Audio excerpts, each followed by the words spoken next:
Chapter 31. Late at night, Xia Miaoyu had already left. Ning Chan sat in the tent and started to cultivate. Suddenly, a blood-stained golden paper flew out from his chest, emitting a dazzling golden light. In the next moment, the golden paper turned into a stream of light and disappeared into the qi sea in his lower abdomen. It stopped moving in the vortex formed by his real qi. This sudden change shocked Ning Chan. He tried his best to urge his real qi, but he couldn't force the golden paper out. He had no choice but to check his body and find nothing wrong with it. He could only suppress his worries for now. Just as Ning Chan was about to urge his real qi to continue his cultivation, he found that many silver words flew out from the golden paper, followed by his real qi running in his meridians. After one cycle, they quietly disappeared. In the next moment, many illusory images appeared in Ning Chen's mind. He looked at them carefully and found that they were the cultivation methods of the remaining half of the golden paper. Ning Chen's face suddenly became very ugly. This cultivation method was too strict, and it was not even necessary to cultivate it. Half of the paper only recorded one move. After using it, his body would be destroyed and he would die. This is indeed only one step of the cultivation method to strengthen the body. Ning Chan smiled bitterly. The first half of the paper only recorded the cultivation methods of real qi. It was not easy to understand the rest of the words, but he still couldn't use it. When Mu Changxue gave him this cultivation method, he didn't expect it to be like this either. To cultivate or not to cultivate, this was the only question in front of him. In fact, he didn't have anything to think about because he didn't know any other cultivation methods except for this. No matter what kind of cultivation method it was, the cultivation method and the moves were complementary. Cultivating real qi was useless except for increasing the quality of real qi. Moves needed the real qi to support them. During cultivation, the improvement of real qi couldn't be ignored. Most of the time, warriors would only cultivate the moves and not pay much attention to the cultivation of the cultivation method, because most of the movement methods would help them condense real qi. There weren't many pure cultivation methods like the one on the golden paper in the world. Let's do it. Ning Chan sighed softly, then closed his eyes and started to cultivate the move according to the illusory images in his mind. He knew very well that if he was forced to use this move one day, his life and death would no longer be the most important thing. A moment later, a faint silver light appeared in the tent. Frost condensed around Ning Chen's body and floated down from the air. When it landed on the ground, it quietly disappeared. At the same time, Sword Consecrator and Xia Miaoyu both sensed something. They opened their eyes and looked at Ning Chen's tent. Xia Miaoyu's eyes narrowed as she softly said, "It seems that there's still something I don't know." This kind of qi fluctuation definitely didn't belong to a first-rank martial artist. Although it wasn't a threat to her, it was beyond the range of ordinary second-rank or third-rank martial artists. "I'm about to break through." After a short moment, a wisp of bright light flashed in Jian Consecrator's aged eyes as he spoke in a hoarse voice. Sure enough, as soon as he finished speaking, spiritual energy madly gathered outside Ning Chen's tent and poured into it like a tide. What a huge commotion! At this moment, many experts in the Imperial Army also sensed it and looked in the direction of the surging spirit qi. Judging from the movement, it was almost equivalent to the fluctuations of a third-rank expert breaking through. "Fine, I'll help him this time." Xia Miaoyu's expression became serious. She waved her delicate hand and a vast stream of genuine energy flew out, heading straight to Ning Chen's tent. Almost at the same time, a stream of sword qi flew out from Jian Consecrator's direction and also entered Ning Chen's tent. Two masters at the peak of the acquired realm took action. Their genuine energy was as vast as the sea, turning the chaotic spiritual energy of heaven and earth into a clear stream and flowing into Ning Chen's body. A moment later, the chaos stopped and everything returned to normal. The painful expression on Ning Chen's face gradually faded away. His cultivation finally stabilized at the second rank of the acquired realm. After stabilizing his realm, Ning Chan was about to calm down his breath. At this moment, a sound of steady footsteps came slowly from afar. Jian Consecrator and Xia Miaoyu both became serious. They stepped out of the tent and looked at the figure walking slowly from afar. The Imperial Army also sensed the unparalleled warrior's breath and looked at the newcomer with a serious expression. In the night, a purple robe fluttered in the wind. His indifferent breath and steady footsteps made him look young, but he had the demeanor of a grandmaster. Everyone felt a strong pressure. A member of the divine sect. Jian Consecrator's face turned ugly. He didn't hide his breath at all.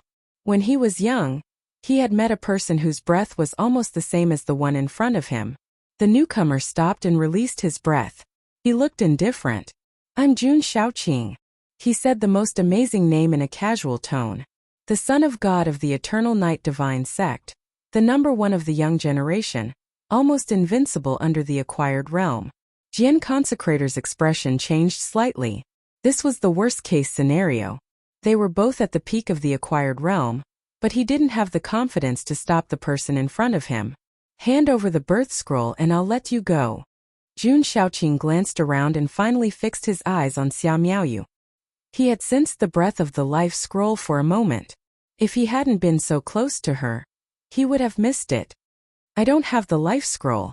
You've got the wrong person." Xia Miaoyu's eyes turned cold. "Then I'll offend you." Jun Shaoqing didn't argue anymore. His feet moved and his body disappeared. His right hand reached out to the girl in front of him. Swoosh! In the nick of time, a sword light appeared in front of the two. Jian Consecrator unsheathed his ancient sword and drew a beam of light, blocking the Son of God. Jun Shaoqing frowned. His body flashed a few afterimages and avoided the sword light. He waved his left sleeve casually and sent out a palm attack towards Jian Consecrator. At the same time, his right hand continued to reach out to Xia Miaoyu. Xia Miaoyu wasn't afraid. She waved her hand and sent out a palm attack towards Jun Shaoqing. Bang!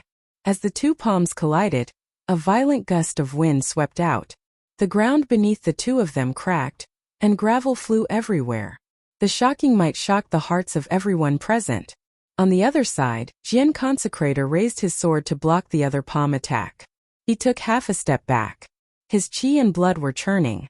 The serious look in his eyes became more intense. In the distance, Ningchen had already withdrawn his qi. He was the only one present who knew what the life scroll Jun Shaoqing had mentioned was. However, his identity was too inconspicuous so no one would suspect him. However, he hadn't expected that the cultivation scroll Mu Changxue had given him would attract the attention of others. He also hadn't expected that someone would be able to sense the qi of this cultivation scroll. Eternal Night God Sect. Ning Chen's expression was grave. He had heard of Jun Shaoqing's name. This person wasn't a stranger in the entire Grand Xia. He was the son of Eternal Night God, the strongest son of God in the past 1,000 years. He was only 20 years old, but he had already touched the barrier to the Xiantian realm. He was hailed as the person most likely to enter the Xiantian realm.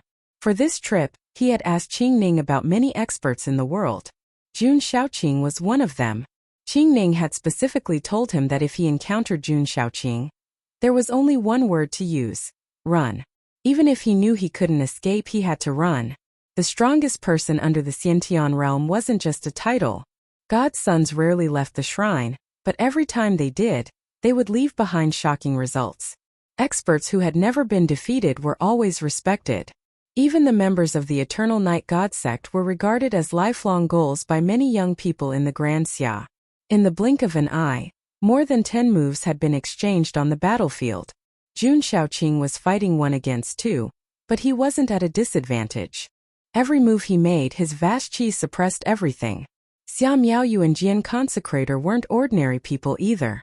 Xia Miaoyu's slender hands were ruthless and merciless. Every move she made was aimed at the vital points. Around the three of them, the ground was broken, and the scene was devastated. The powerful destructive power engulfed everything around them. Seeing that the princess was about to make a move, the leader of the Imperial Guards was worried that something might happen. He and the other 7 experts rushed forward, wanting to interfere in the battle. "Don't!" Jian Consecrator's expression changed. He shouted to stop them, but it was already too late. "Stupid!" Jun Shaoqing snorted coldly and raised his hand in anger. Heaven and earth changed. Lightning flashed in all directions. Amidst the raging wind, the 7 experts and the leader of the Imperial Army were sent flying with a few muffled groans. Dark lightning. It was an earth-shattering move. The earth-shattering power broke the limits of human knowledge. Thunder rumbled in God's Son's hand, shaking the sky and earth. The power was so terrifying that it was about to tear the space apart. Flying feather, one sword of heaven and earth. Facing the destructive move, Jian Consecrator focused all his attention on it. His sword moved, and thousands of sword shadows merged into one move. A merciless feather swept towards God's Son. Morning snow wave. On the other side, Xia Miaoyu focused. Her qi surged and the temperature in the air dropped. Snowflakes drifted in the air, as if winter had arrived. Boom! The three's ultimate moves collided. Everything seemed to explode. The space twisted crazily, the sand rolled and the waves shook the sky. One couldn't see anything. The terrifying scene was like the end of the world. In the distance, Ning Chun was shocked by this unparalleled scene. Everything he knew was destroyed in an instant. Human strength can reach such a level. The indescribable shock made him completely change his view of cultivation. It turned out that the martial arts that he had always thought was nothing was so powerful. It was so dazzling that he couldn't take his eyes off it. The sand dispersed. The three on the battlefield stood on one side. After a while, Jian Consecrator vomited a mouthful of red blood. His blood stained the barren land. Xia Miaoyu's qi was vibrating. Blood spilled out of the corner of her mouth. Apparently, she had been seriously injured. In front of the two, Jun Shaoqing's clothes were slightly messy, but the energy around him was still powerful enough to make people despair. The name of God's Son was terrifying. Hand in the birth scroll. Jun Shaoqing took half a step forward and said lightly. His calm words still didn't carry any threat. However, the powerful pressure was like a heavy hammer pounding on people's hearts. Not far away, the leader of the royal guards and 7 powerful warriors fell into a pool of blood.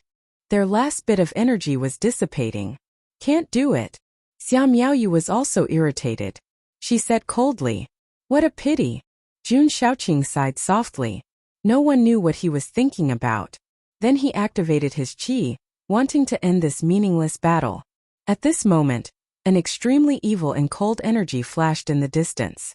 Jun Shaoqing's expression changed. He withdrew his qi and turned into a flowing light. In the blink of an eye, he flew into the distance. The sudden change stunned Xia Miaoyu and Jian Consecrator. The next moment, Xia Miaoyu came back to her senses and said in a low voice, "Break camp and set off immediately." Yes, everyone came back to their senses and started to pack up. In the tent, a hint of disappointment flashed in the eyes of the envoy of the true extreme nation. However, he didn't dare to show it on his face. He lowered his head and packed up. It was such a pity. If Princess Miaoyu died in the hands of the eternal night sect's Son of God, it would be the best result for the true extreme nation. In this way, not only would the conflict between the Xia dynasty and the eternal night sect be intensified, but it would also give the true extreme nation a reason to go back on their word. That envoy had predicted that the eternal night sect's Son of God would come, but he didn't expect that the Son of God would leave at the last moment. Everyone in the world knew that the Xia dynasty's luck was so good that it made people jealous.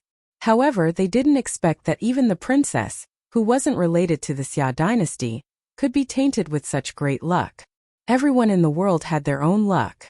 The Xia dynasty was the most prosperous, followed by the Eternal Night Sect and the Northern Ming Imperial Court. However, except for the Northern Ming Imperial Court's military advisor, who was as intelligent as a demon, almost no one in the world could do it. The luck of the Xia dynasty had always been the biggest problem for all the forces in the world.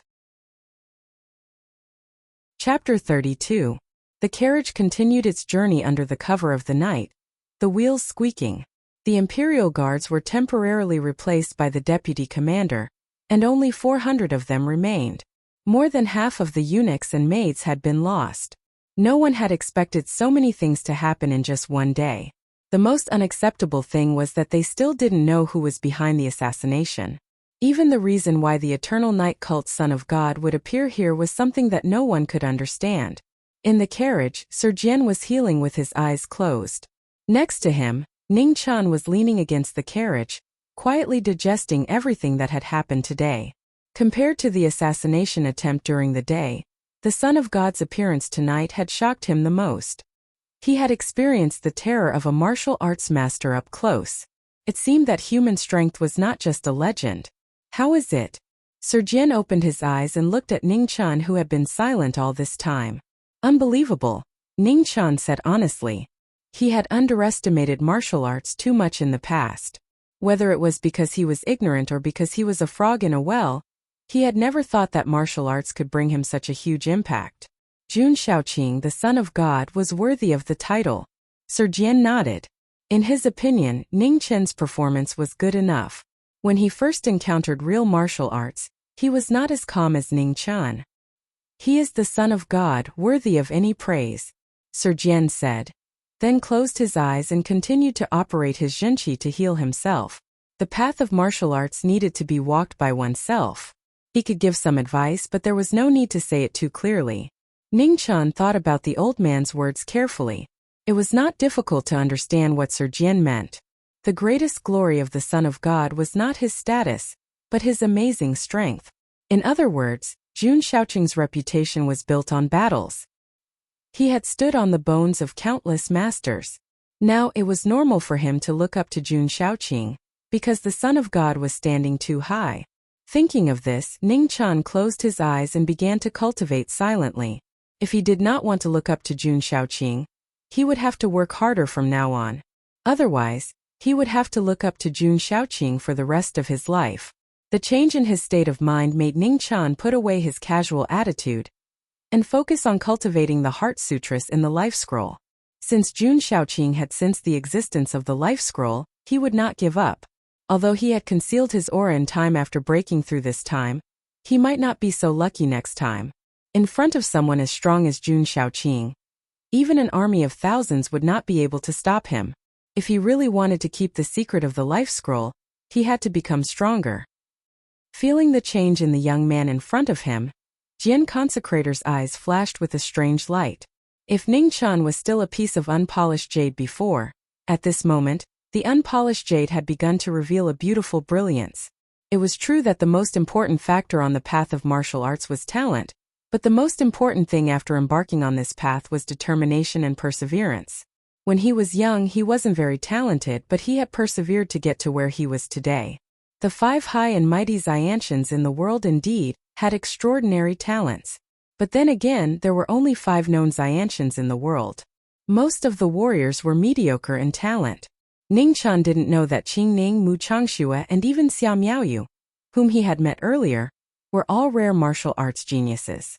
At the age of 20, they had already cultivated to the peak of the 9th level that others could only dream of in their lifetime. Compared to them, his ordinary aptitude was naturally nothing.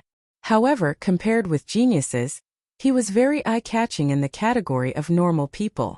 After all, not everyone was lucky enough to be taught by more than one peak of 9th level.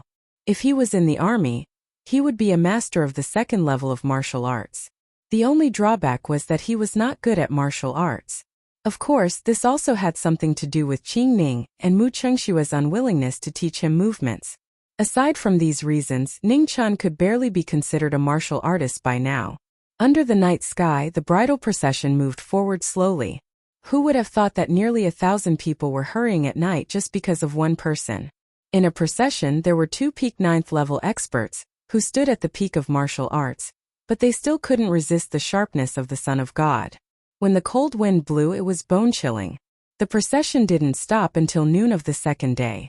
When they came out of the wilderness and arrived at a mountain ridge, the temporary deputy leader of the Imperial Guards ordered them to stop and rest. Xia Miaoyu had been adjusting her breath in the carriage, and no one dared to disturb her. After last night's battle, everyone knew how powerful this seemingly weak princess was. The procession rested for about an hour, and the deputy leader in heavy armor had to ask for instructions.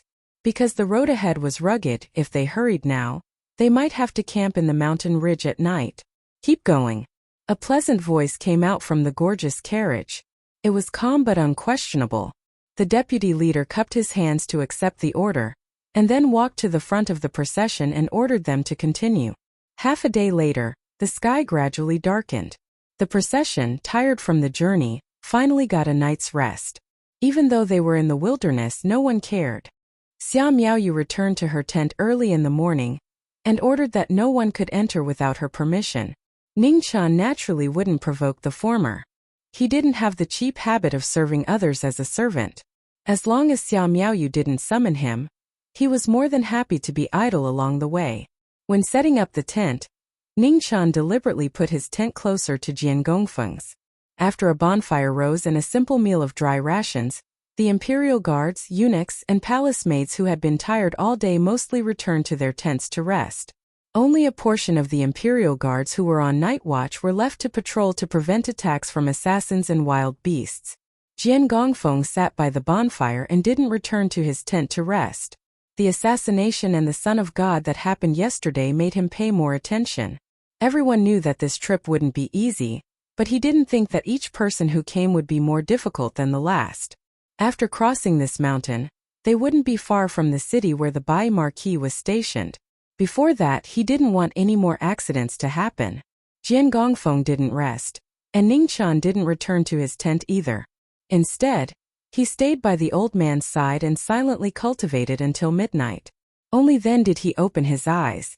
"Senior, can you teach me how to cultivate?" Ning Chan asked abruptly. The cultivation he spoke of naturally referred to moves. He had his own cultivation method, and it was no worse than anyone else's. Jian Gongfeng was silent. He didn't refuse, but he didn't agree. "The princess is more suitable than me." After a long time, Jian Gongfeng said hoarsely. Ning Chan understood what the old man meant. Qing Ning had said that the zhenqi in his body was of the cold attribute, and Xia Miaoyu's previous moves had also made people feel a bone-piercing chill. If he wanted to guide cultivation, Xia Miaoyu was indeed the best choice. "She is the princess," Ning Chan said calmly and didn't say anything else. The old man was silent again. No one knew what he was thinking. Ning Chan wasn't in a hurry. He waited quietly on the side.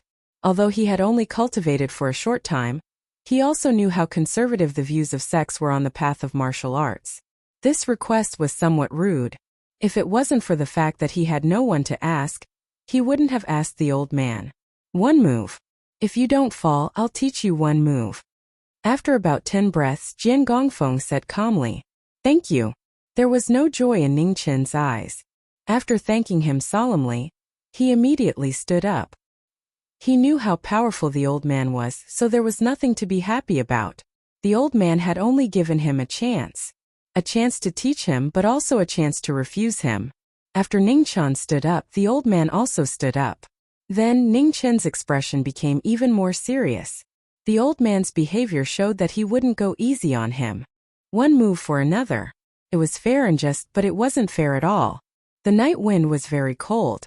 Even though there was a bonfire below them, the crackling sound of the dead branches burning was very clear in this silent night.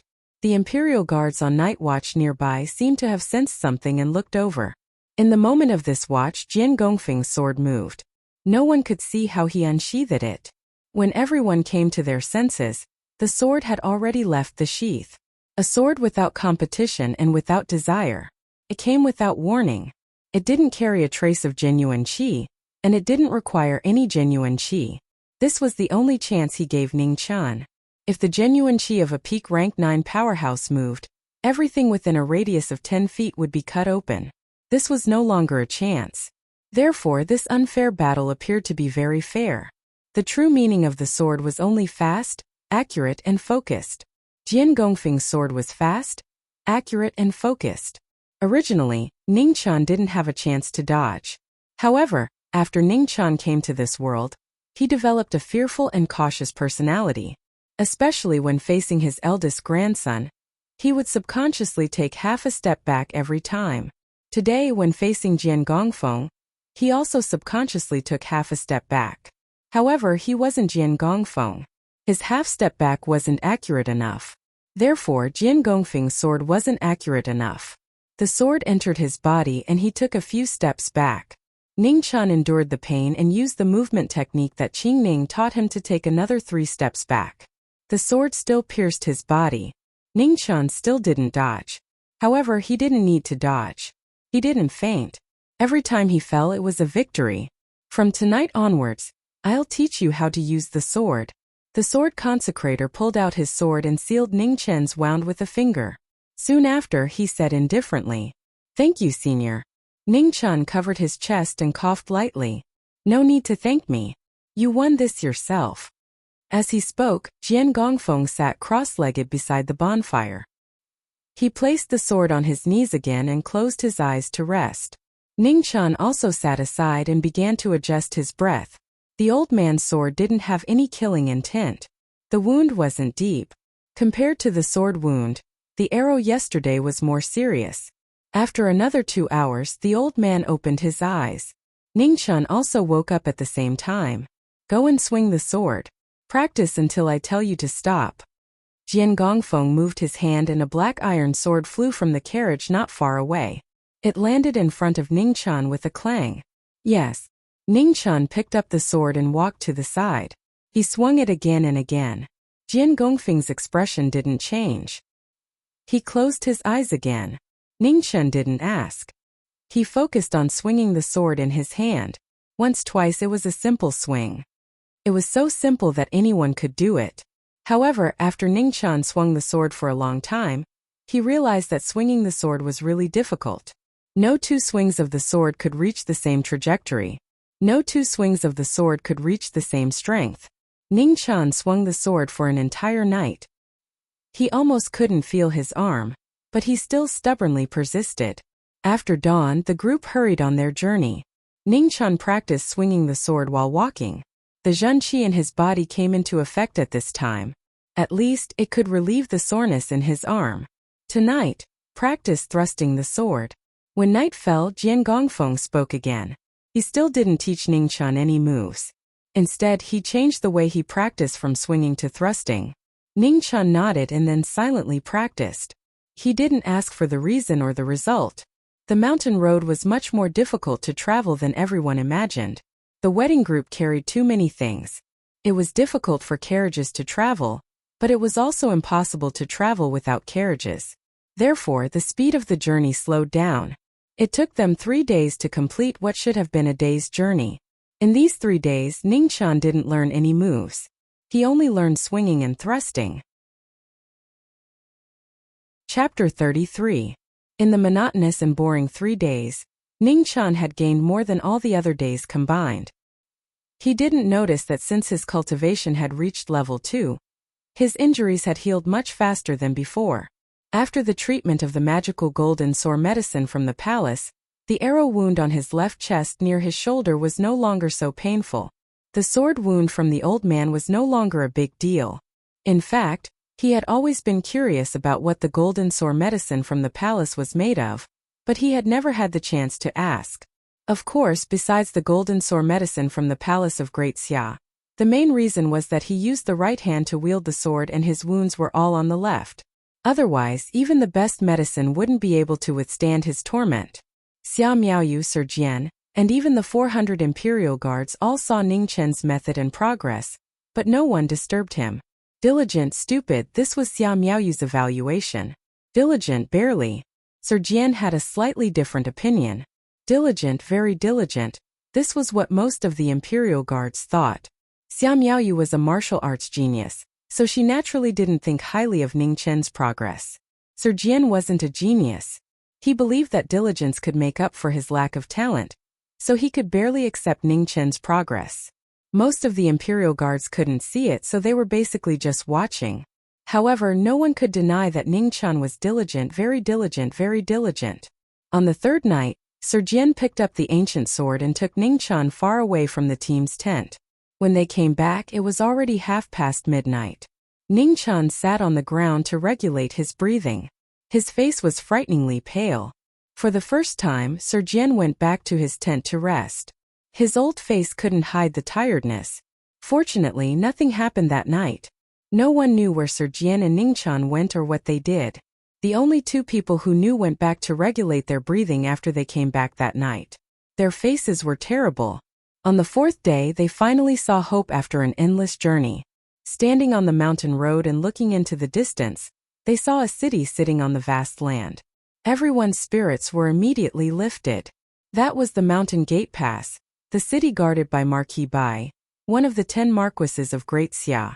Bai Marquis, a legendary title. He had guarded the mountain gate for 16 years, and had never returned to the imperial city. When he became famous, most of the soldiers in the army had just been born, so they did not know much about this Marquis. However, everyone knew that the cotton cloth Marquis was not a martial Marquis that was passed down through the generations.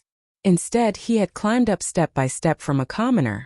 The two words commoner were an encouragement and praise for his origins. The 10 martial marquises of Wuxia were all legendary figures. Regardless of whether it was the art of war or martial arts, they were all extremely powerful. There were many marquises in Wuxia, but there had never been more than 10 martial marquises in thousands of years. They were the strongest fighters in Great Xia, and they were the people who could stabilize the country's fate. Every single one of them made the surrounding countries feel heavy pressure. The biggest reason why the Zhongsun bloodline was able to produce an empress was because the Zhongsun bloodline had 2 martial marquis. Among the 10 marquises, Marquis Clear River was a marquis who had been conferred the title of marquis during the reign of the previous Xia emperor. He sat in the northwest. Marquis North Marshal guarded the northern border, resisting the northern Ming imperial court.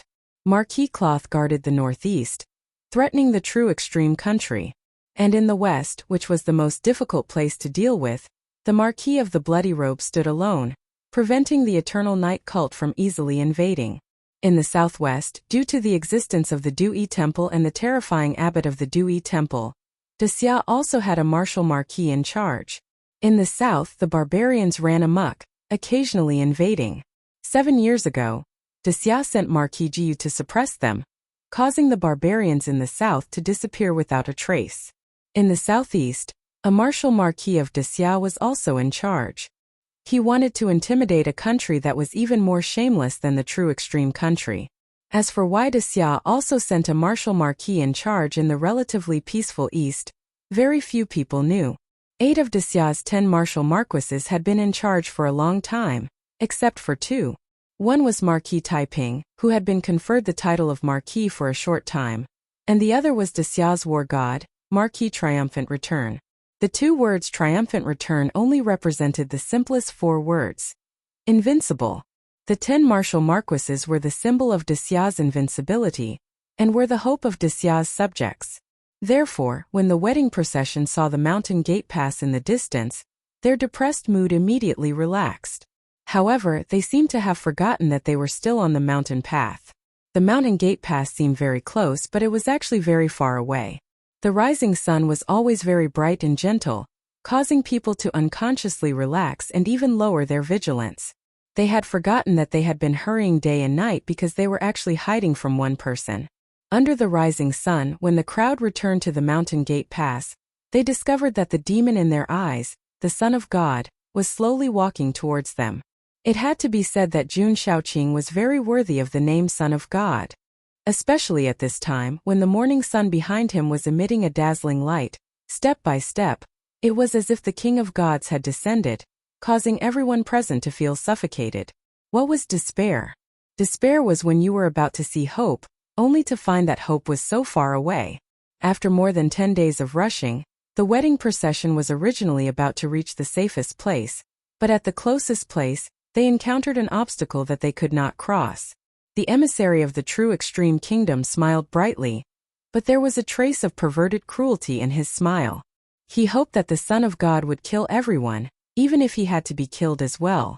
In fact, the world did not know much about the Son of God. They only knew that he was an unreasonably powerful young man. Facts had proven that the rumors were not exaggerated at all. The battle a few days ago had fully proved this point.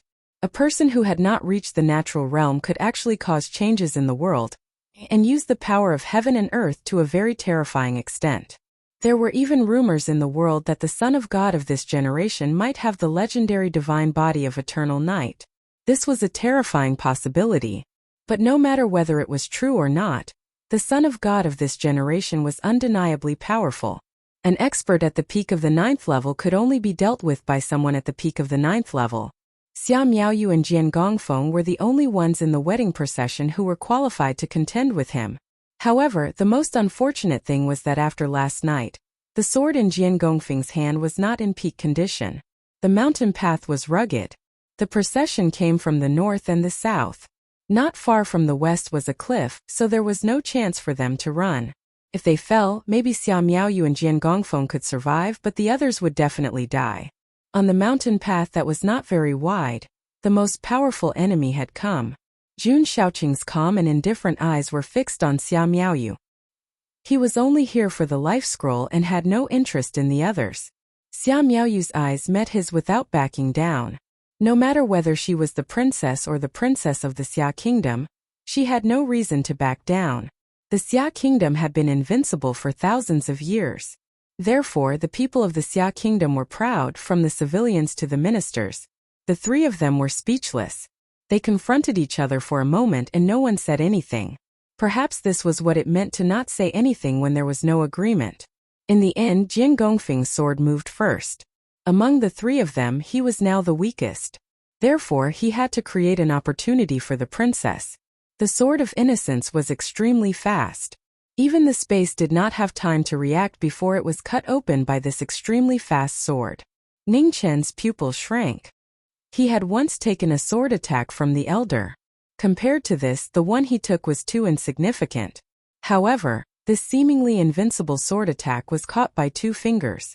At the moment of contact, the ground under their feet suddenly cracked. Dust and sand flew up and the airflow spread more than 10 feet away. Jian Gongfeng's expression did not change when his sword attack was blocked. He turned the sword in his hand and the blade moved forward another 3 inches. Jun Shaoqing's fingers loosened and he leaned slightly to one side. He flicked his 2 fingers and the blade was deflected. Then his right hand condensed into a finger and broke toward Jian Gongfeng's ocean of qi. At this moment, Xia Miaoyu's figure had already arrived. In the frost all over the sky, a slender hand pressed toward Jun Shaoqing's heart mercilessly. Oh! With a sigh of appreciation, Jun Shaoqing's eyes flashed with a strange color. He stepped back and avoided Xia Miaoyu's attack. He did not choose to take it head-on. The next moment the blade came again. Jian Gongfeng's every move was not defensive at all. He left no way back. He tried his best to leave an opportunity for Xia Miaoyu. Xia Miaoyu understood his moves indifferently. She did not try to break the siege. Every move was aimed at the opportunity Jian Gongfeng was desperately fighting for. She wanted to hurt God's son with one blow. The 2 of them worked together. One was ruthless to herself and the other was ruthless to others. They actually forced God's son to retreat again and again. Not bad. Jun Shaoqing grabbed the incoming sword with one hand and used the other hand to meet Xia Miaoyu's attack head-on. Experts of the Grand Xia, you have made me see you in a new light. With a turn of his hand, Jun Shaoqing's body was surrounded by a raging mist. His vast and mighty genuine qi spread out and pushed the 2 of them back. Patter! A drop of blood dripped from Jun Shaoqing's hand. It was the first time he saw blood since the battle started. Dark thunder. Jun Shaoqing raised his right hand. The surrounding heaven and earth suddenly changed. Thunder rumbled and streaks of black thunderbolts sounded like thousands of birds chirping. Its power was earth-shattering. Seeing God's son's ultimate move, Jian Gongfeng's figure disappeared instantly. His sword pierced toward God's son's chest. Jun Shaoqing frowned and pinched the blade of the sword with 2 fingers on his left hand. However, he did not expect Xia Miaoyu to appear behind Jian Gongfeng. She pressed her palm on Jian Gongfeng's back. With the 2 of them working together, the ancient sword broke through Jian Gongfeng's fingers and pierced into his chest. With a muffled groan, Jun Shaoqing endured the pain and fought back. The thunder in his right hand pressed down. The 2 of them suddenly, their mouths were stained with blood and they were thrown dozens of feet away. Puff! Jian Gongfeng was half kneeling on the ground. He spat out a mouthful of blood. It was obvious that he was severely injured. On the other side, Xia Miaoyu also spat out a mouthful of blood. Her face was pale, but her condition was better than Jian Gongfeng's. Strong, unsurprisingly strong. He was terrifyingly strong. He was so strong that no one could see a glimmer of hope. In the next moment, Jun Shaoqing's figure was already in front of Jian Gongfeng. He pressed down his palm with murderous intent. Xia Miaoyu wanted to save him, but it was too late. She could only watch the palm fall. At this moment a black iron sword appeared. It was so weak and immature. However, it did not hesitate and stabbed toward God's son. Qing Ning once said that one's physical body could not transform before reaching the innate stage. No matter how strong one was, He could not ignore the sword. Jun Shaoqing was strong, but he had not reached the innate stage. Therefore, no matter how weak the sword was, he could not ignore it. You don't know what's good for you. Coldness flashed through Jun Shaoqing's eyes. He turned his palm and pressed it toward the owner of the iron sword. Bang!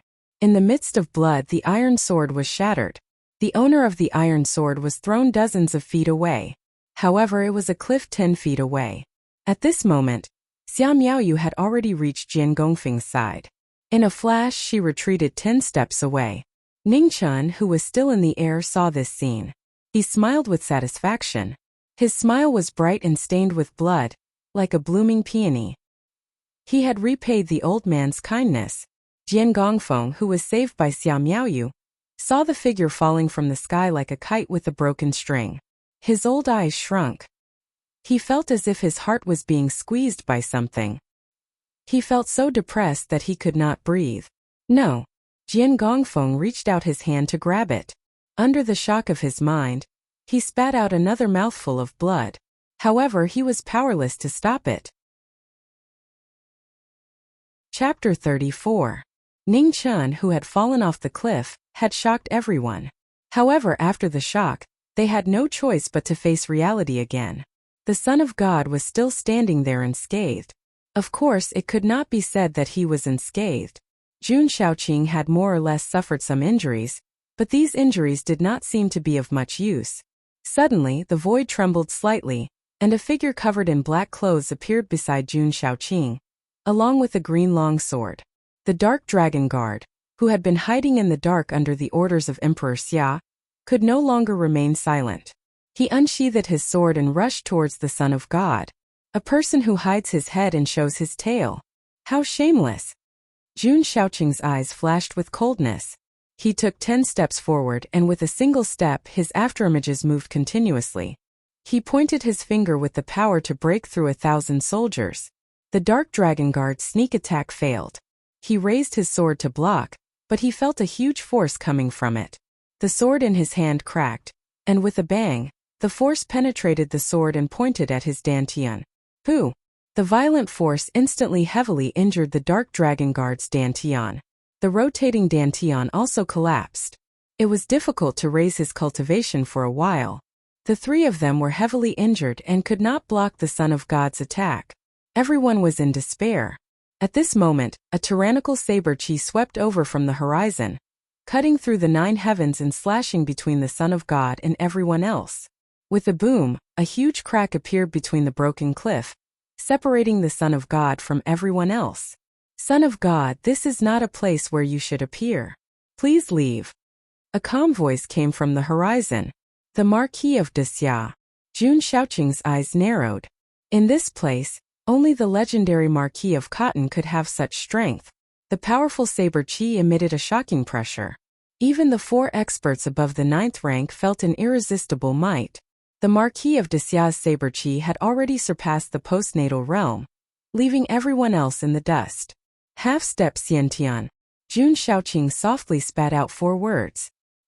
His heart sank and he could not help but be shocked. Without a doubt, the Marquis of Cotton had already taken half a step into the Xiantian realm. What a terrifying fact. The Marquis of Wuxia, who had guarded the mountain gate for 16 years, had actually reached such a terrifying realm. Retreat. Jun Shaoqing knew that it was impossible for this trip to have any results.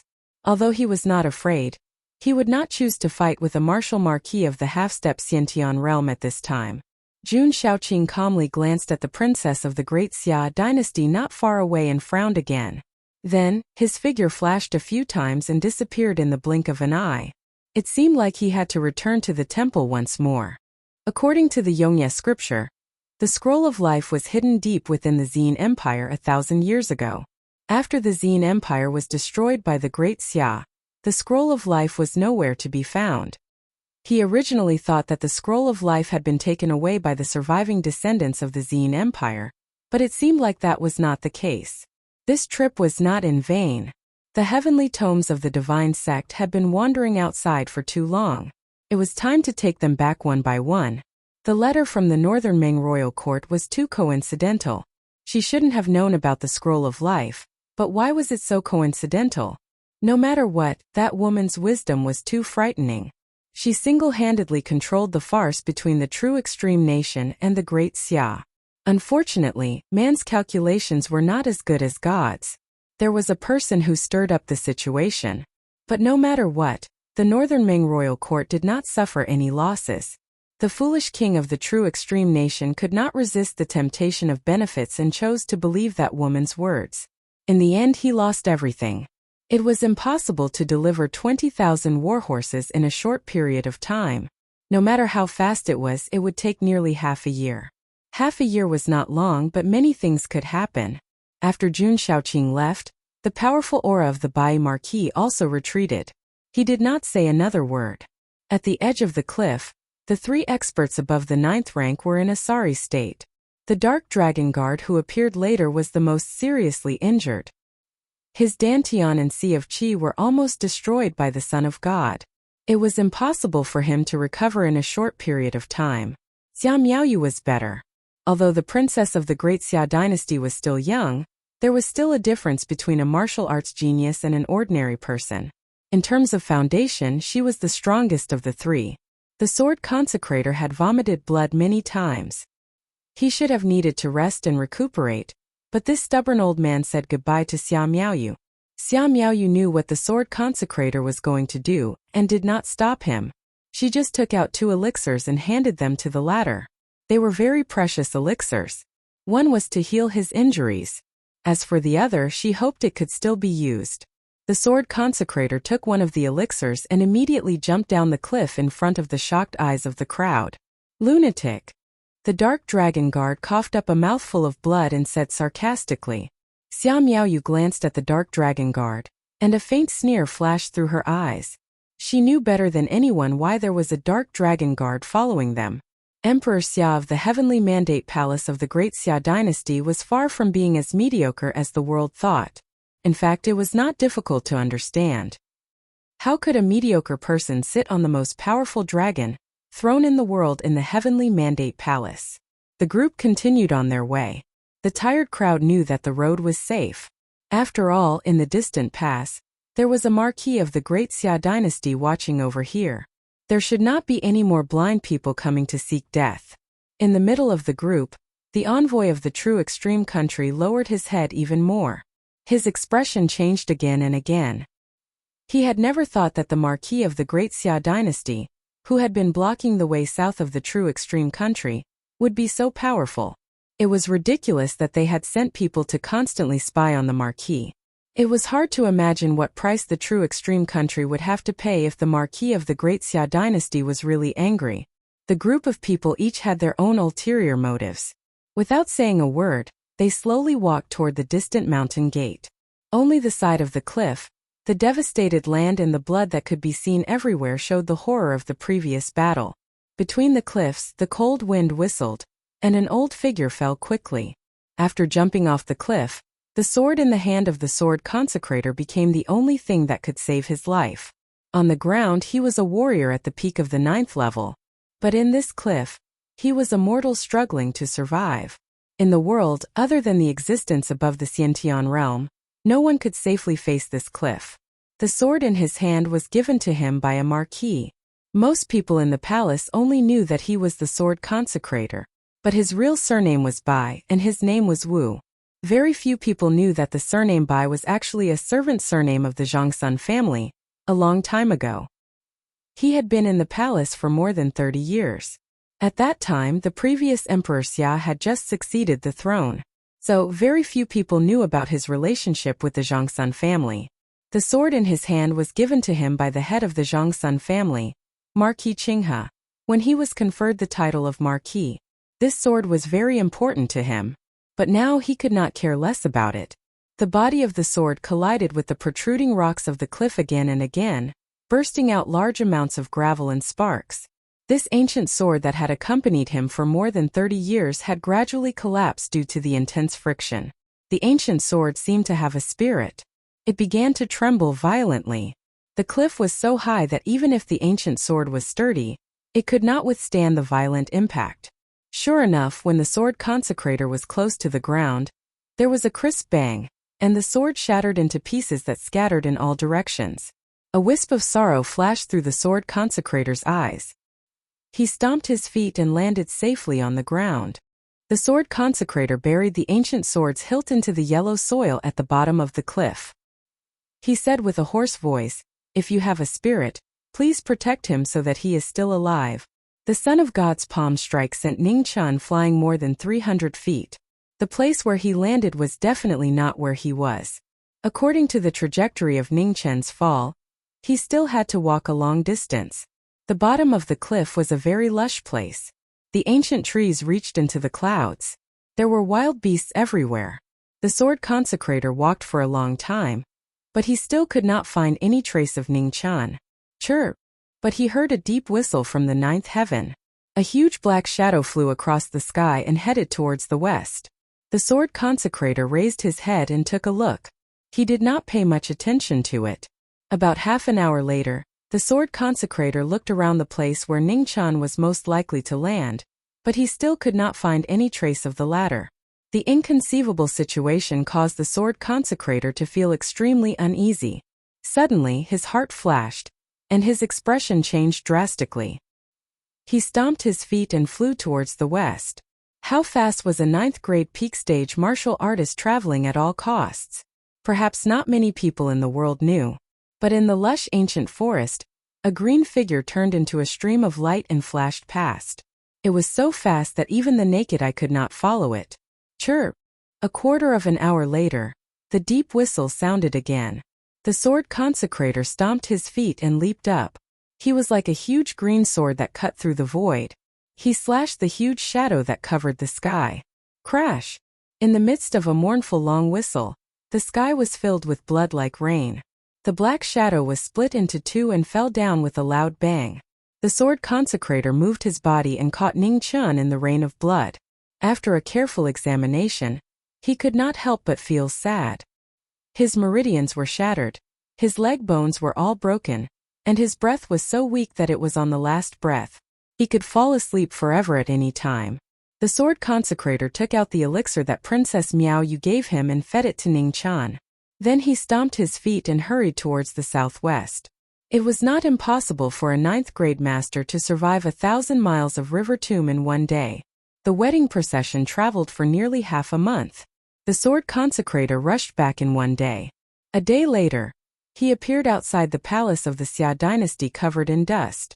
After entering the palace, the sword consecrator did not report to Emperor Xia. Instead, he rushed directly to the Weiyang Palace. In this world, if there was anyone who could save Ningchen, the Empress would definitely be one of them. In the main hall of the Weiyang Palace, Zhang Sun heard the sword consecrator's request for an audience. At first he was stunned. Then a trace of uneasiness arose in his heart. He immediately ordered someone to summon the sword consecrator. Qing Ning stood to one side, looking uneasy as well. Shouldn't the sword consecrator be on the way to the wedding? Why did he suddenly come back?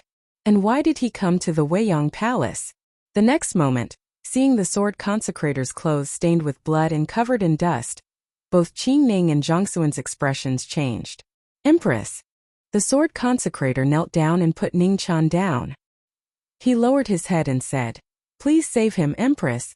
Before Zhang Sun could say anything, Qing Ning's figure flashed and she arrived at the hall. Her delicate hand trembled as she felt Ningchen's pulse. Then her face turned pale. How could this be? Zhang Sun gripped the armrest of his chair tightly, suppressing the shock in his heart. The sword consecrator knelt on the ground and explained the matter briefly. What an eternal night cult! What a god's son! Zhang Sun slammed the table and stood up, looking furious. They actually dared to kill the princess of the Xia dynasty without any concealment. They were truly audacious. Go get an imperial physician. Zhang Sun came back to his senses and immediately said, "No, no." The sword consecrator and Qing Ning's expressions changed and they spoke out to stop him. Zhang Sun looked at the two of them and frowned, not understanding what was going on. Qing Ning walked forward and whispered a few words in his ear. Then, Zhang Sun's expression instantly became extremely unsightly. Good, very good. Zhang Sun clenched his fists so hard that his veins popped out. He was so angry that he couldn't speak. No wonder this brat had always wanted to run away. No wonder this brat seemed so afraid of her. He was actually hiding a huge secret in his heart. Those old eunuchs in the cleansing room should be dragged out and fed to the dogs. Zhang Xuan's viciousness could not be dispelled. Empress. Seeing Zhang Xuan's rage, Qing Ning's expression changed and she also knelt in front of the hall. Now was not the time to investigate who was responsible. Ning Chan was already on the verge of death. If they didn't think of something now, it really would be too late. With a bang, the sword consecrator's old body knelt down and he kowtowed. Empress, please save him. Zhang Xuan's breathing paused. Looking at the unconscious Ning Chan covered in blood, his anger gradually subsided. Let me think. Chapter 35. Zhang Sun had been thinking for a long time. Qing Ning and Jian Consecrator had also been kneeling for a long time. Qing Ning, prepare the brush and ink. After a long time, Zhang Sun sighed softly and said, yes. Qing Ning got up and quickly took the brush and ink, placing it on the table beside Zhang Sun. Zhang Sun quickly wrote 2 letters, folded them, and handed them to Qing Ning. Send one to the Marquis of Victorious Return's residence and one to Ning Chan. Pass him to the Dean of the Tiansong Academy. Qing Ning took the letters and immediately went out to make the arrangements. Jian Consecrator kowtowed in thanks, relief flashing across his tired face. If that person was willing to help, Ning Chan would be saved. After the 2 of them left, Zhang Sun looked at Ning Chan who was in front of her with a complicated look in her eyes. No matter what, you have won 20,000 war horses for Great Xia. Since you have done well, I will help you once more. After a while, Qing Ning walked back and took Ning Chan away before leaving the palace. Not long after Qing Ning left, an urgent order came from the north, causing Zhang Xuan's expression to change drastically. The Northern Ming Imperial Court had sent out their troops. This was a huge matter. The peace that had been maintained for close to 20 years was finally broken. However, the person leading the troops this time was no longer the Marshal of Northern Ming, but a woman called Fan Lingyue. Why would the Northern Ming Imperial Court, which worshipped the strong, let a woman lead the troops? This made many people in Great Xia confused. However, Zhang Sun, who had been paying attention to the recent changes in the Northern Ming Imperial Court, was very clear about how terrifying this woman called Fan Lingyue was. This time, Great Xia had really met their strongest opponent. The Beiwu Marquis was overseeing the north, so it shouldn't be a problem for a short period of time. However, this time, the Northern Ming Imperial Court had come with great ferocity and would definitely be difficult to resist. In the distant Beizhong Plains, Fan Lingyue was overseeing the troops, looking at the war machines slowly moving forward. A faint sadness flashed across her beautiful and pale face. Cough, cough. As the cold wind blew, Fan Lingyue covered her mouth and coughed a few times. Looking at the slight blood in her palm, she quickly covered it up. Military advisor, please take care of your body. Beside Fan Lingyue, the young general who always followed her revealed a worried expression and said, "An." Fan Lingyue nodded. He glanced in the direction of the Grand Xia dynasty's imperial city and sighed softly, after which, he turned and walked towards the commander's tent. Unfortunately, the fate of the Great Xia had yet to reach its worst. However, the martial monarch of the Eternal Night Cult's first hall had already come out of seclusion. The matter of dispatching troops could no longer be delayed. Most importantly, she didn't have much time left. The country she was born in had very few resources, and most of the people lived in poverty all year round. If they wanted to solve this problem, they could only invade everything. The Marshal of the Northern Ming Imperial Court was already old, and the current king was still young and weak. She could only personally lead the troops and help the Northern Ming Imperial Court conquer a huge empire. Great Xia was the biggest obstacle in front of her, and she had no other choice. The only unfortunate thing was that the few hidden pawns she had set up earlier had been disrupted. Otherwise, the current situation would be more advantageous for the Northern Ming Royal Court. That little eunuch called Ning Chan had appeared too suddenly and too strangely. No matter what, he had to be eliminated. The thing she hated the most in her life was variables. How's the discussion between Qing Wuyo and the Eternal Night Cult going? In front of the tent, Fan Lingyue paused and asked softly, Martial Monarchy has agreed to send 10,000 Divine Hall heavy armor, but the condition is to increase the original 20,000 warhorses to 30,000, the young general replied respectfully. Tell Qing Wuyo not to waste any more time and send the heavy armor back as soon as possible, Fan Lingyue said softly. Fan Lingyue narrowed her eyes and said softly, what the northern Ming imperial court lacked the least was horses. In comparison, the 10,000 Divine Hall heavy armor was much more useful in her hands. She didn't want the Eternal Night cult to become bigger. If you want to ask a tiger for its skin, you must have the courage to pull the teeth out of the tiger's mouth. Now that both sides' biggest enemy was the Great Xia, the Northern Ming Imperial Court and the Eternal Night Cult were far from having a conflict in the near future. Yes, the young general nodded and watched Fan Lingyue walk into the tent. As long as there was no summons or extremely important matter, no one was allowed to enter the military advisor's tent.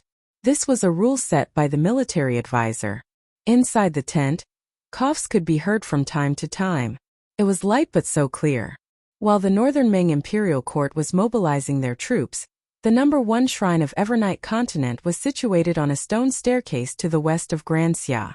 The desolation from before had long since disappeared, and in its place were several majestic side halls. After the restriction was lifted, the number 1 Divine Hall of Evernight, which had once shocked the world, reappeared in the world. Without a doubt, it would bring about the most drastic change in the world.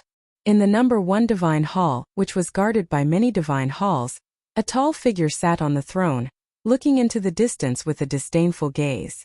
His aura was so powerful that it distorted the surrounding space. This was the number 1 expert in the world, the head of the number 1 Divine Hall of the Eternal Night Cult, a tyrannical existence that surpassed the Hotian realm. In an ancient city not far from here, a man dressed in blood-red clothes, whose age was difficult to determine, opened his eyes at the same time. He looked toward the west, and his expression gradually became serious.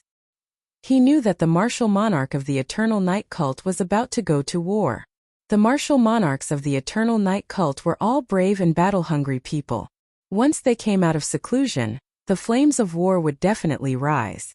The Marquis in the blood robe stood up and summoned his deputy. After giving a few instructions, he walked to the front of the city alone and quietly waited for the flames of war to ignite. The Marquis of the Great Xia existed precisely for the sake of war. In the palace of the Great Xia dynasty, one secret report after another was sent to the Heavenly Mandate Palace. Sitting on the dragon throne, Emperor Xia's expression was as calm as still water. As he read these secret reports, his eyes constantly flashed with a cold light. The war had not officially begun yet, but the atmosphere of war was rapidly spreading in the imperial city of the Great Xia dynasty. In just 3 days, one sentry horse after another came from the west and the north. Coupled with other secret means of communication, they reported the situation at the front line in detail. The people of the imperial city were not too alarmed. The Great Xia dynasty had prospered for 1,000 years, and had been invincible for 1,000 years. This had also caused the people of the Great Xia dynasty to develop an indescribable confidence. In their hearts, they did not hesitate to believe that the Great Xia dynasty would not lose. Whether this confidence was good or bad, at least it allowed the soldiers who maintained the order of the imperial city to breathe a sigh of relief. The people still lived their lives as usual. At most they had more things to talk about after dinner. Of course, the wonderful rumors of the courageous little eunuch in the palace fighting against the emissary of the true extreme nation still occupied most of the stories of the storytellers and the waiters in the tavern. Because of this legend he was popular. This was a truth that would never change. No one knew that the main character in their stories had already taken a trip to the Yellow Springs, and in the end, he was saved by the even more legendary principal of the Tiansong Academy. However, although his life was saved, the meridians in his legs were severely injured. Moreover, the bones in his legs were completely shattered. Ningqian was crippled. Regardless of whether he could accept it or not, this had already become a fact. Thus, in the academy, there was a young man who often sat in a wheelchair in a daze. The academy did not raise idle people. Ningqian had also reluctantly entered the academy through the back door under the identity of a distant relative of the Marquis of Victorious Return's estate. Thus he had even less privileges. Thus, the academy arranged for him to do the only job he could do, chop firewood. Most of the students in the academy were sons of aristocratic families. Even the worst of them were geniuses rarely seen in 10 years. It could be said that the academy was filled with talents. Geniuses could be found all over the streets. Ningchen was naturally the least conspicuous in this group. The Marquis of Victorious Return's estate was famous, but Ningchen, who was obviously a distant relative, was destined to not be able to bask in too much of the glory of the war god. Zhang Sun originally thought the same, so he did not plan to arrange a dazzling identity for Ningchen. As for the dean who treated Ningchen's injuries, when he woke up, he had already disappeared. The rest of the arrangements were made by a middle-aged man. It was obvious that this middle-aged man looked down on Ningchen, but he did not deliberately make things difficult for him. After arranging the work, he left. After a long time, Ningchen became a very special existence in the academy. A student was no longer a student and a teacher was no longer a teacher. Simply put, he was a handyman who could freely enter and leave the academy. Ever since his legs were crippled, Ningchen became silent. The smile he used to have was no longer there. Many times he would sit there in a daze for 2 hours. During his days in the academy, other than chopping firewood, he would cultivate. He rarely spoke. After a long time, the students of the academy even thought that he was a mute. Chopping firewood was a very monotonous job. Ningchen had a foundation in martial arts, so it was easier for him to chop firewood than the average person. As he chopped, he could chop 2 pieces of firewood that were almost the same size with each chop. As the days passed, the chopping knife became blunt one after another. He did not speak and was silent. The people of the academy were also used to having such a strange person, so they were not surprised. The academy was actually very big. Ningchen's place was the quietest corner. There were not many students, so it was less troublesome. There were several teachers and a teacher in the academy. The teacher was old and rarely taught classes, so few people attended. However, Ningchen liked the teacher's classes. He attended every class and listened very seriously. The teacher was an old man who was even quieter than him. He had white hair and a white beard. He was really old. It took a long time for him to finish a class, so the young students did not have the patience to listen. The teacher was very knowledgeable. He was proficient in poetry, calligraphy, and etiquette. In the teacher's words, the longer one lived, the more he would know. Since Ningchen's legs were crippled, he slowed down. He walked slowly and learned slowly. Therefore, he liked the teacher who was also slow. Sometimes the teacher would take a whole day to finish a lesson. When everyone had left, Ningchen would be the only one left in the simple hall. The teacher would also slowly finish the lesson. At night, Ningchen went back to chop the firewood that he did not chop during the day. The rest of the time he would either cultivate or sleep. It was very simple. There was nothing else to do. In the autumn of this year, Great Xia announced a new calendar to record the start of the war. In the autumn of the first year of the new calendar, the Northern Ming Imperial Court mobilized their troops. They sent 300,000 soldiers to the northern plains, preparing to launch a large-scale attack on Great Xia. However, a heavy snowfall that was brought forward by more than a month changed everything. It delayed the war for 4 months. This was a sudden heavy snowfall. No one expected it. The imperial astronomer of Great Xia did not expect it. Fan Lingyue of the Northern Ming Imperial Court did not expect it either. It came so suddenly that it disrupted everyone's plans. It was snowing in the academy. To others it might not be a big deal. However, to Ningchen it was a big problem. It was difficult for the wheelchair to move in the snow. Therefore he was even slower. Later he realized that the teacher was also slower. Because of the heavy snow and the teacher's age, the teacher was also very old. Regardless of whether it was class or class, he would be late. Coincidentally, the two of them were walking at the same pace. The only thing that Ningchen did not expect was that after his legs were crippled, his cultivation had improved faster than before. In just 2 months, his cultivation had advanced to the 4th grade of the natal stage. Of course, this was not the price he wanted. Moreover, when it snowed, his legs would be very painful. It was a heart-wrenching pain that penetrated into the bone marrow.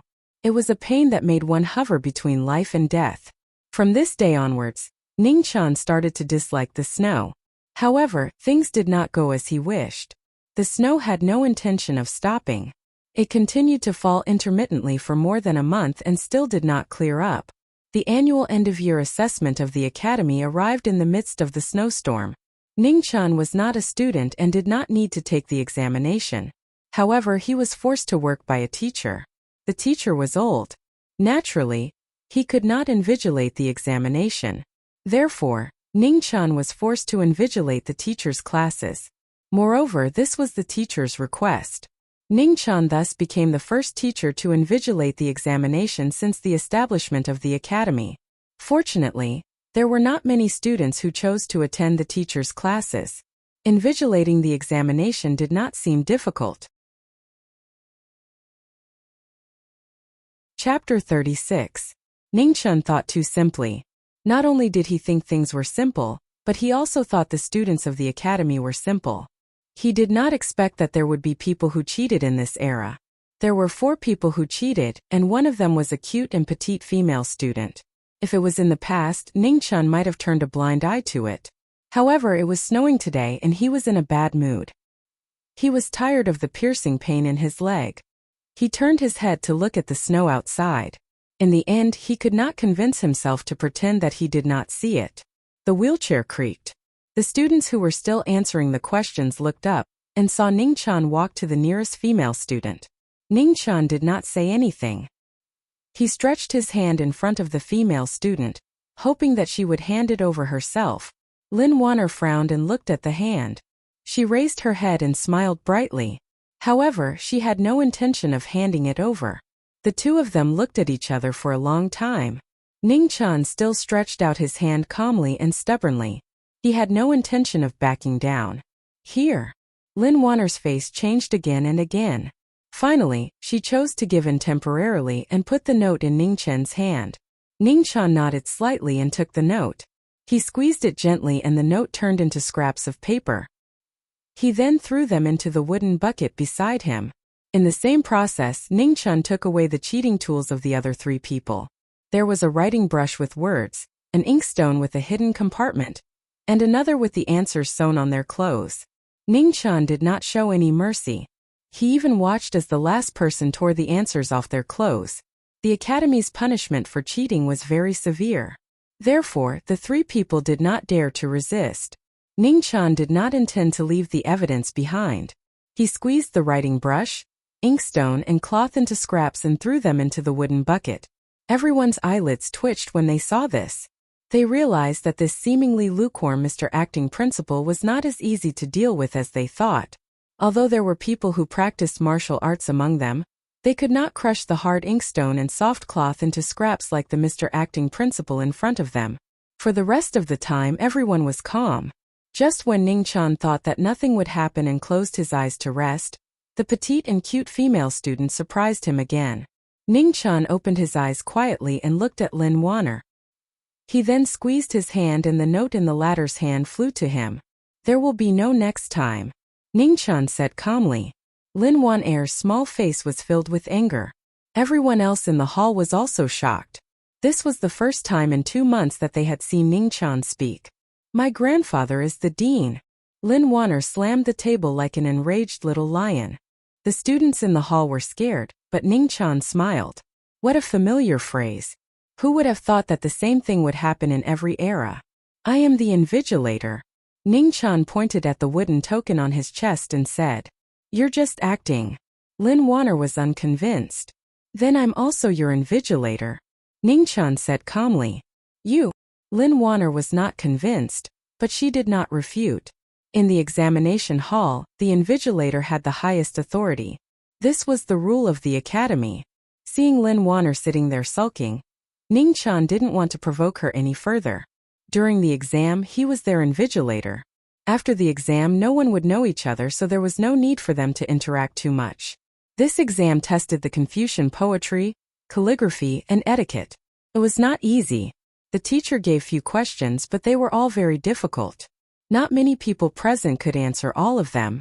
Every year, the most difficult class in the academy was the teacher's class. The teacher was very upright and would not be biased in his grading. After the exam, Ningqian collected the papers and left. The snow outside was still very heavy. It seemed that it would not stop anytime soon. It was very cold, so cold that it made people feel uncomfortable. The wind blew from the north. Ningchen subconsciously shrank his body, then turned his wheelchair and walked forward. Suddenly, he felt his hand become lighter. He turned his head and saw a young man in blue pushing the wheelchair behind him. Ningchen recognized this young man. He was one of the students who cheated just now. The one who sewed the answers on his shirt was not smart, but he was very careful. "Thank you, sir." Inifei was slightly embarrassed. After all, cheating was not something to be proud of. He only wanted to get a good ranking in the teacher's class and fight for a good future for himself. He did not expect to be found out by the teacher. The academy was very strict with students who cheated. If the teacher left evidence, they would all end up in a miserable state. It was not impossible for them to be expelled from the academy. There were examples in the past few years. However, everyone wanted to be lucky. Cheating would not disappear completely. After leaving this hall, I am no longer the invigilator. You don't have to call me teacher. Ningchen shook his head and said, "In my heart, you will always be teacher," Inifei said stubbornly. Hearing this, Ningchen did not argue anymore. He let Inifei push the wheelchair forward. From this day onwards, there was always a young man pushing the wheelchair beside Ningchen. However, when Ningchen chopped firewood, he never asked Inifei to help him. In his opinion, the Yin family sent him to the academy to study and learn martial arts, not to chop firewood. Ningchen did not know much about the Yin family. He only knew that it was a very powerful family. In fact, it was not strange. Any random student in the academy would have a powerful background. The Xia dynasty had been established for more than 1,000 years. The most common people were the aristocrats and families. In this prosperous territory there were countless families, big and small, like the stars in the sky. If the academy did not have a dean in charge, it would have been overturned by this group of ancestors. The terrifying deterrence of a Xiantian expert could be seen from the fact that the academy could suppress so many arrogant children of the aristocratic families. Ningchen raised his head and looked through the obstacles at the inconspicuous house in the academy. He knew that the most powerful dean in the academy was inside. He was like a god who was respected by everyone in the Xia dynasty. It was said that the 3 dukes of the Xia dynasty were once students in the academy. After 10 years of hard work, they entered the academy and finally became the head of Confucianism, the head of general and the head of eunuchs.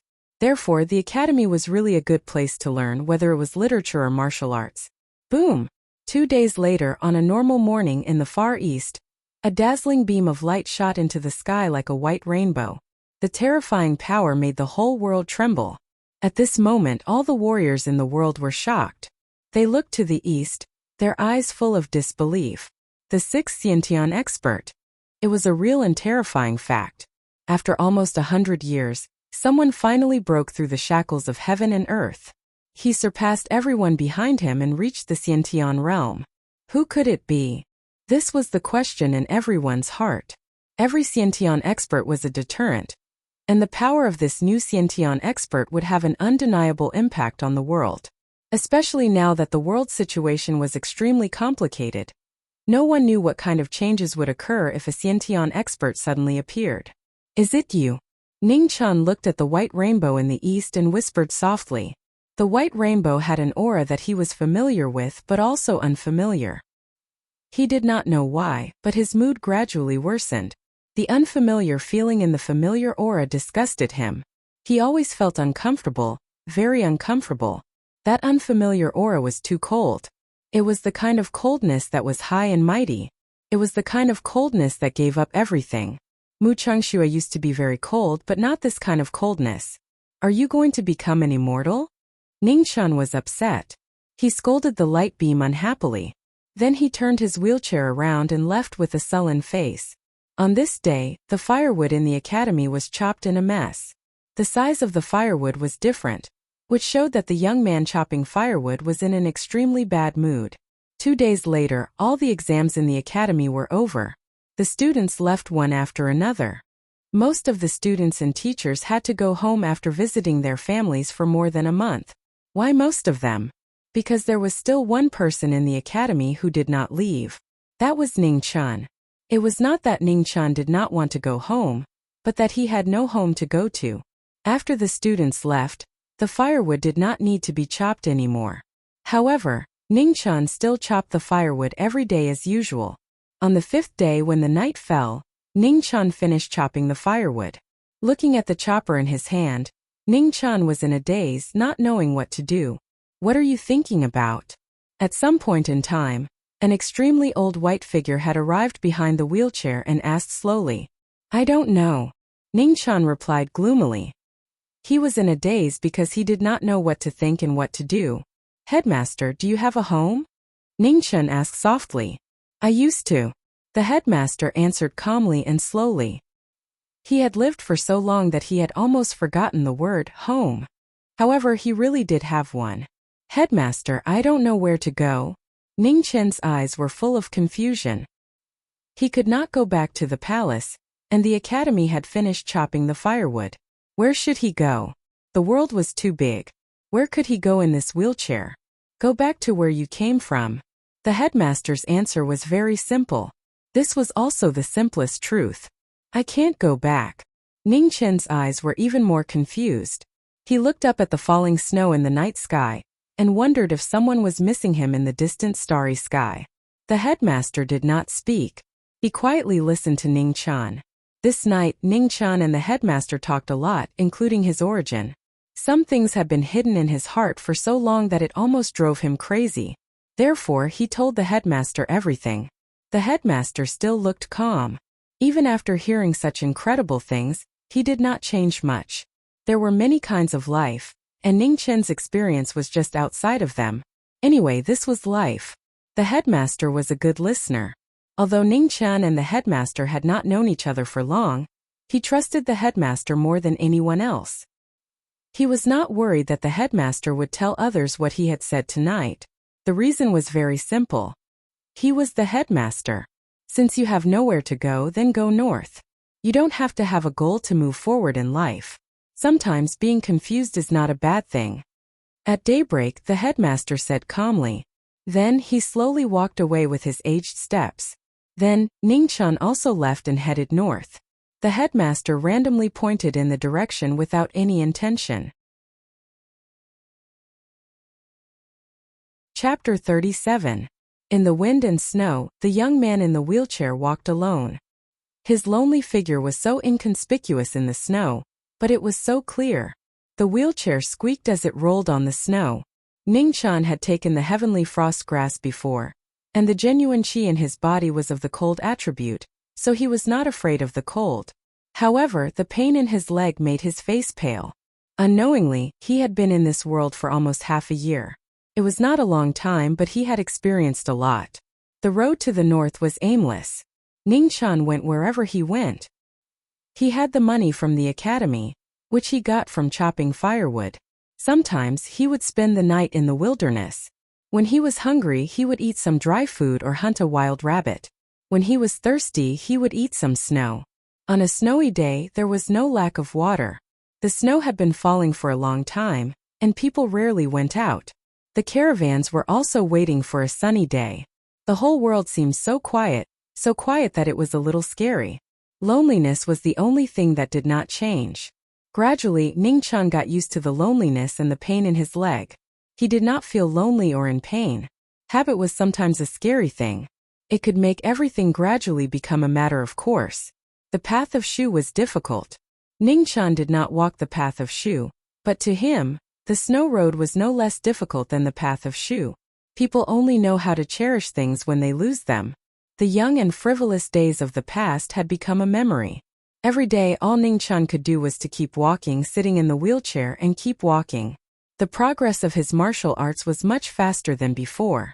The cold and snowy days seemed to be a great help to his cultivation. With a flip of his hand, frost condensed, as if it was a small snowfall. The cultivation of the 4th grade of the acquired realm was not bad in this world. Moreover, he had been cultivating for less than half a year. He was lucky. Since he started cultivating, he had been guided by rare strong people. He had even met the dean, although he was still in a coma at that time. After walking for 5 days, Ningchan was finally no longer in the endless wilderness. He came to an ancient city, Wuxia City. The name of the ancient city was very special. It was said that there was a Wuxia stream outside the city. It was very steep, but it was the shortest road between the north and the south. Most caravans chose to pass through the stream, which saved them a lot of trouble. The snow gradually stopped, but the sky was still not clear. However, the people who had been holding it in for more than a month still came out of their houses to sweep the snow and go out to the streets. The ancient city gradually became lively. There were the sounds of people hawking their wares, the haggling of passers-by, the quarreling of couples, and the crying of children being beaten. Ning Chan sat in his wheelchair, quietly watching the world. His mood was calm, as if he was a passerby. In fact, he was really just a passerby. Go! Suddenly, the sound of hurried horse hooves broke the silence. At the far corner of the street, a man and a horse galloped quickly on the street. In an instant, the passers-by panicked and chaos ensued. Ning Chan was in the middle of the street, so he could have dodged in time. However, just as he was about to turn his wheelchair, his hand stopped moving. Why was he hiding? Hadn't he been hiding enough in his life? On the main street, the crowd had already dispersed. Only the galloping horse and Ning Chan, who was still sitting in the middle of the road, remained. Some people cried out in alarm, some were worried, and some were gloating. In front of the crowd, there was a woman in light blue clothes. She was beautiful, but there was a hint of worry on her face. She also calmed down and curiously looked at the young man in the middle of the road. The black horse galloped over, and the young man on top of it had a mocking expression on his face. Bang! A terrifying sound was heard, and the black horse cried out in grief. In the middle of the snowflakes, the young man in the wheelchair sat there steadily, not moving an inch. The young man's hand was pressed on the black horse's face, so the black horse couldn't move an inch. The young man on the black horse fell down with a bang. He fell very miserably, and his face was covered in blood. You're courting death. The young man immediately got up with a ferocious expression. He pulled out the sword on his waist and slashed at Ning Chan. Sigh. Ning Chan sighed softly, but no one knew what he was sighing about. In the next moment, an ordinary hatchet slashed down with perfect sharpness. Why was it perfect? It was because Ning Chan had been slashing with this hatchet for more than 2 months. Ding! With a crisp sound, the sword in the young man's hand broke. There was no suspense. The young man was stunned, and so were the passers-by. Only the young man quietly turned his wheelchair and slowly left. The curiosity in the elegant woman's eyes grew even stronger. What a strange young man. Ning Chan felt the curious gaze of the woman in the crowd. After glancing at her, he continued to leave. She was a very elegant woman, but she looked a bit weak. Although she hid it well, she couldn't hide the faint tiredness in her eyes. Meeting people on the road was fate, and it was also the will of the heavens. Ning Chan turned his wheelchair and brushed past the woman. They didn't look at each other, and he didn't look back. Miss, an old woman beside the woman softly called out. He's very similar to me, said the woman softly, tiredness flashing through her eyes. Miss, you're the smartest person in the world. No one can compare to you, said the old woman with certainty. He's very similar to me, the woman repeated herself. Her tone was calm, but there was an unquestionable majesty to it. Hearing this, the old woman fell silent, not daring to refute. Let's go. The woman spoke and walked in the opposite direction of the young man. This short interlude couldn't change anything. One wanted to go north, the other wanted to go south. Brushing past each other was already fate from their previous lives. The scenery in the northern kingdom was the most beautiful. Ning Chan stayed in Moonfall City for a day. At night, looking at the different prosperity of the ancient city and the imperial city, his calm heart actually had a trace of nostalgia. There's a ghost. Outside the city, a mournful cry sounded. Soon the city was filled with terror. From Moonfall Valley, a ghost palanquin appeared. The black and white impermanence opened the way, and the ox-head and horseface opened the way. The gloomy atmosphere shocked the entire Moonfall City. Many people witnessed this horrifying scene, and they all ran back as if they had gone mad. Originally, Ning Chan did not believe in ghosts and gods. However, he was now at a loss. If there were no ghosts in this world, then what was going on with his experience? To a large extent, Denying the existence of ghosts and deities was the same as denying his existence. Ning Chan pushed his wheelchair towards Moonfall Valley. He really wanted to see if ghosts really existed in this world. There were obviously people in the city who had the same idea as him. When ordinary people couldn't escape, they curiously rushed over. The woman in light blue was one of them. She was about to leave the city, but she turned back. "Miss, your body is weak. You shouldn't go near these ghostly things."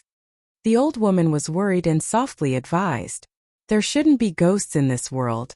The woman's beautiful face didn't change much as she calmly replied. The old woman knew she couldn't persuade her, so she could only follow. She wasn't afraid of ghosts, but her Miss body was too weak. A cold wind blew past, and the woman's face paled slightly. She coughed a few times, but she still didn't stop walking. At night, the mountain stream outside the city was very cold, especially after a month of intermittent heavy snow. Snow had sealed the mountain, and the path to the mountain stream was also blocked. The shallowest part of the snow was knee-deep, making it difficult to move forward. When they arrived at the mountain stream, the palanquin had already disappeared. The black and white impermanents were also nowhere to be seen. Only that extremely cold and evil aura lingered in the mountain stream, not dissipating for a long time. "Ghost woman." The woman looked for a long time before indifferently saying two words. "There shouldn't be ghosts in this world."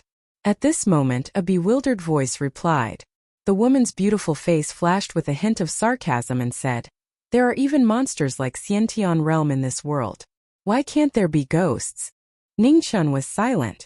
After a while, he replied, "Xiantian realm was also a human in the past." The woman snorted coldly and said, "How do you know ghosts weren't human in the past?" Ning Chun was silent again, not knowing how to answer.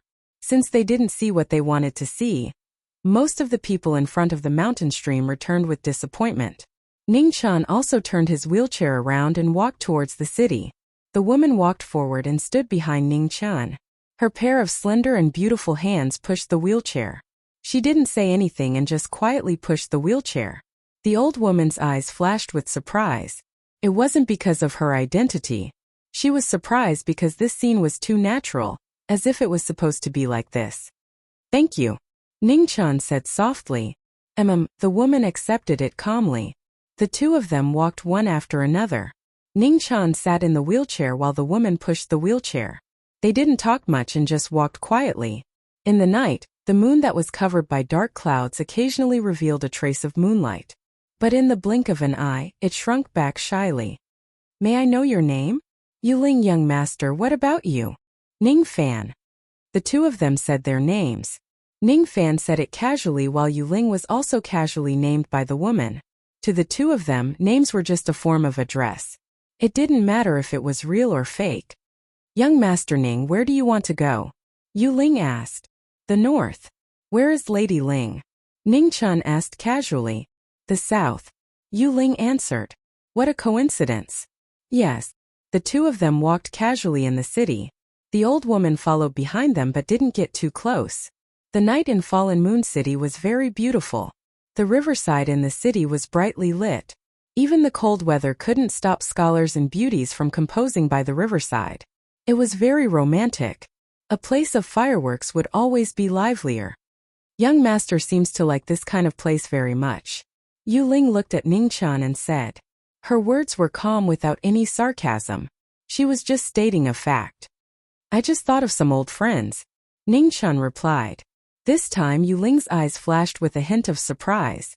Ning Chun didn't look like a person who was reluctant to part with fireworks.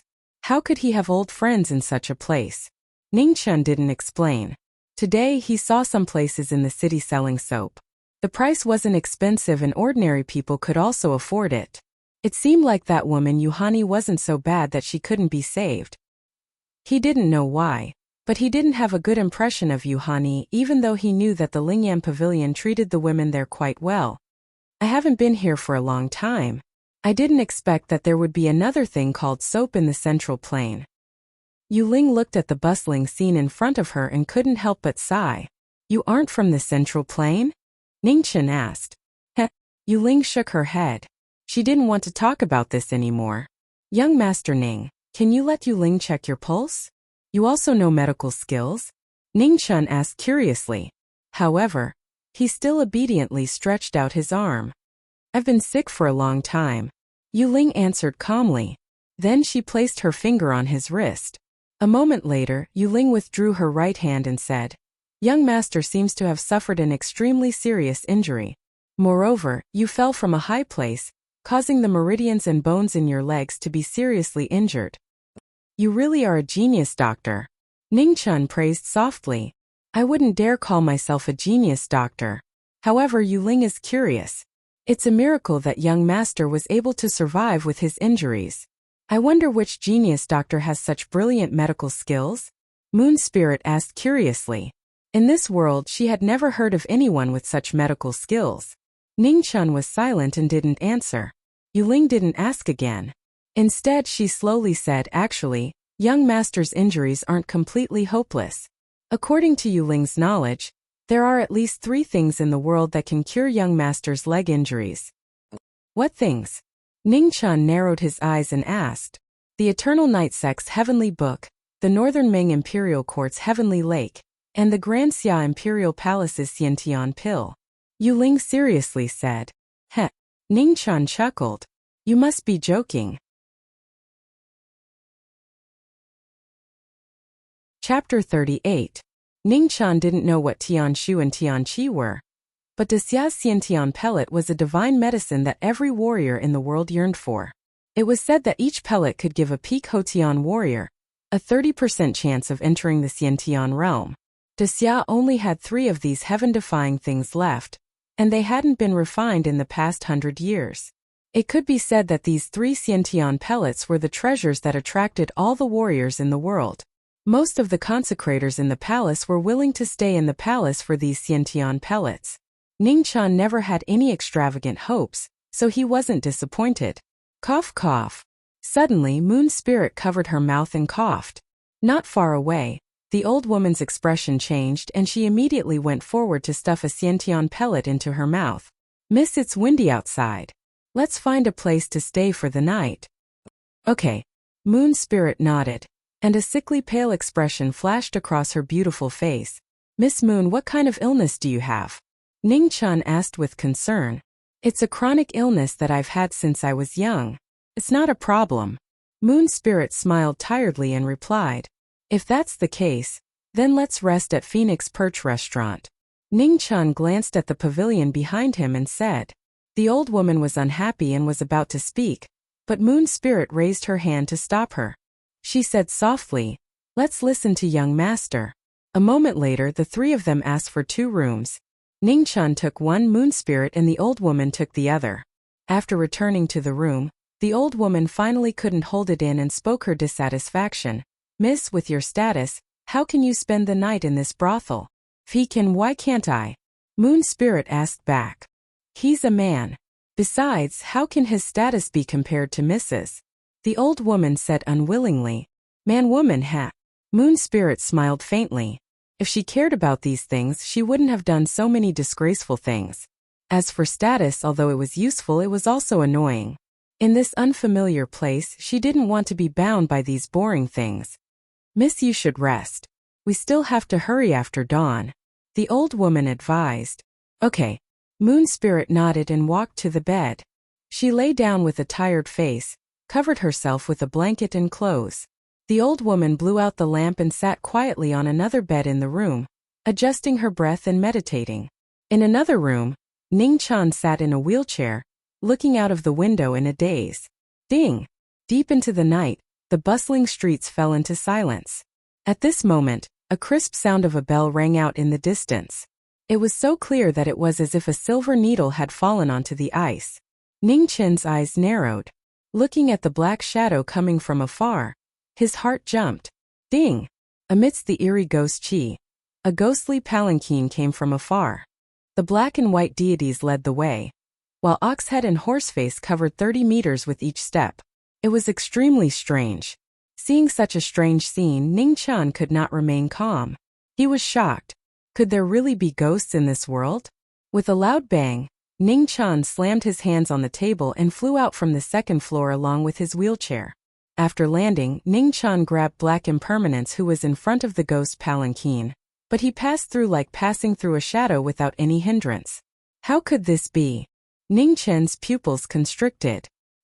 He activated his martial arts and swung his hatchet at the netherworld ghost palanquin. Bang! The hatchet landed on Oxhead's body, creating sparks. However, the netherworld ghost palanquin continued to move forward. In a blink of an eye, it was already 30 meters away.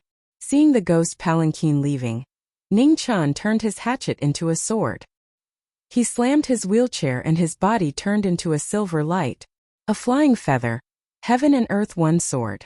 The fast hatchet slashed at the ghost palanquin. However, Horseface was blocking the way. The moment he turned around, he gave Ning Chan a bewitching look. Ning Chen's mental state was immediately damaged. He fell to the ground and vomited. Lunatic. It was unknown when the old woman appeared beside Ning Chan and mocked him. Ning Chan did not bother with her. He slammed his hands on the ground and flew back to his wheelchair. He then slowly walked into the building. After this short encounter, Ning Chan was even more confused. The black and white deities, Oxhead and Horseface, were obviously not martial artists in disguise. If that was the case, then there really were ghosts. Cough cough. Ning Chen's mental state was severely damaged. He coughed violently. His head was in pain and there was an indescribable emptiness in his dizziness. Young Master Ning, you were too reckless this time. Moon Spirit was also awakened by the commotion outside the room. She came to Ning Chen's side and stuffed an elixir into his mouth. I had no choice. I just wanted to resolve the doubts in my heart. Ning Chan did not reject Moon Spirit's good intentions. As soon as the elixir entered his mouth, it melted into a clear stream. The pain in his head immediately subsided. Sorry for disturbing your rest. Ning Chan looked up and saw the fatigue on Moon Spirit's face. He apologized. Moon Spirit nodded. Ning Chan had indeed disturbed her rest. Hearing Moon Spirit's blunt reply, Ning Chan revealed a rare trace of embarrassment. It was real and not a habit that he always wore on his face. After a long time, the old woman brought Moon Spirit back to her room to rest. Ning Chan also returned to his room to meditate. At dawn, Ning Chan opened his eyes and pushed open the door. Seeing Moon Spirit and the old woman in front of the door, he knew that they were here to say goodbye. You are leaving? See you again. See you again. The two of them said goodbye without any reluctance or sadness. The friendship between gentlemen was as clear as water. There was no need to feel sorry for each other. Last night I saw that young master used a sword move. Today I will leave this sword behind as a gift to you. Moon Spirit said as she took a black sword from the old woman's hand and gave it to Ning Chan. Ning Chan did not take it and said softly, I already have a hatchet. Moon Spirit still put the black sword in Ning Chen's hand and insisted, a hatchet is not for fighting. Ning Chan did not refuse again. He touched the black sword with both hands and sighed, thank you. No need. See you again. After saying that, Moon Spirit turned and left. She left so freely without a trace of reluctance. The old woman looked at the black sword in Ning Chen's hand. Her expression changed again and again. In the end, she did not say anything and turned to follow. The black sword had no scabbard. It was not a peerlessly sharp sword. It was also very heavy in the hand. It was not easy for an ordinary person to use it casually. However, Ning Chan liked it very much. There was no reason, it was just pure liking. He still had to go on the road to the north. Ning Chan found a blacksmith in the city to make a scabbard. It was also as black as ink. The hatchet and the black sword were placed side by side behind the wheelchair and tied with cow tendons. Ning Chen's face showed a trace of doubt. Now, could he be considered a fusion of the sword and the saber? No one would give him this kind of answer. Ning Chan went north from the falling moon stream. The snow was knee-deep, and it was very difficult to walk. Half of the wheels of the wheelchair were covered. Ning Chan turned the wheels with both hands. He was unusually persistent and did not want to stop. The wheels crushed the snow. 2 rows of footprints could be vaguely seen. Perhaps they were also left by people who were in a hurry. Ning Chan walked for 2 days and 1 night in the 30 miles falling moonstream. He finally walked out at sunset on the 2nd day. After leaving the stream, there was light at the end of the tunnel. Without the obstruction of the cliffs on both sides, his vision became much wider. Huh! Suddenly Ning Chen's pupils shrank. In front of him there were corpses everywhere. Blood dyed the snow red. Old people, women, children, there was no exception. Ning Chen rarely got angry. However, when he saw this scene, the anger in his heart burned through the 9 heavens. His eyes were filled with killing intent. The wheelchair crushed the blood-stained snow. It was stained with the blood of the dead. It was also stained with the resentment of the dead.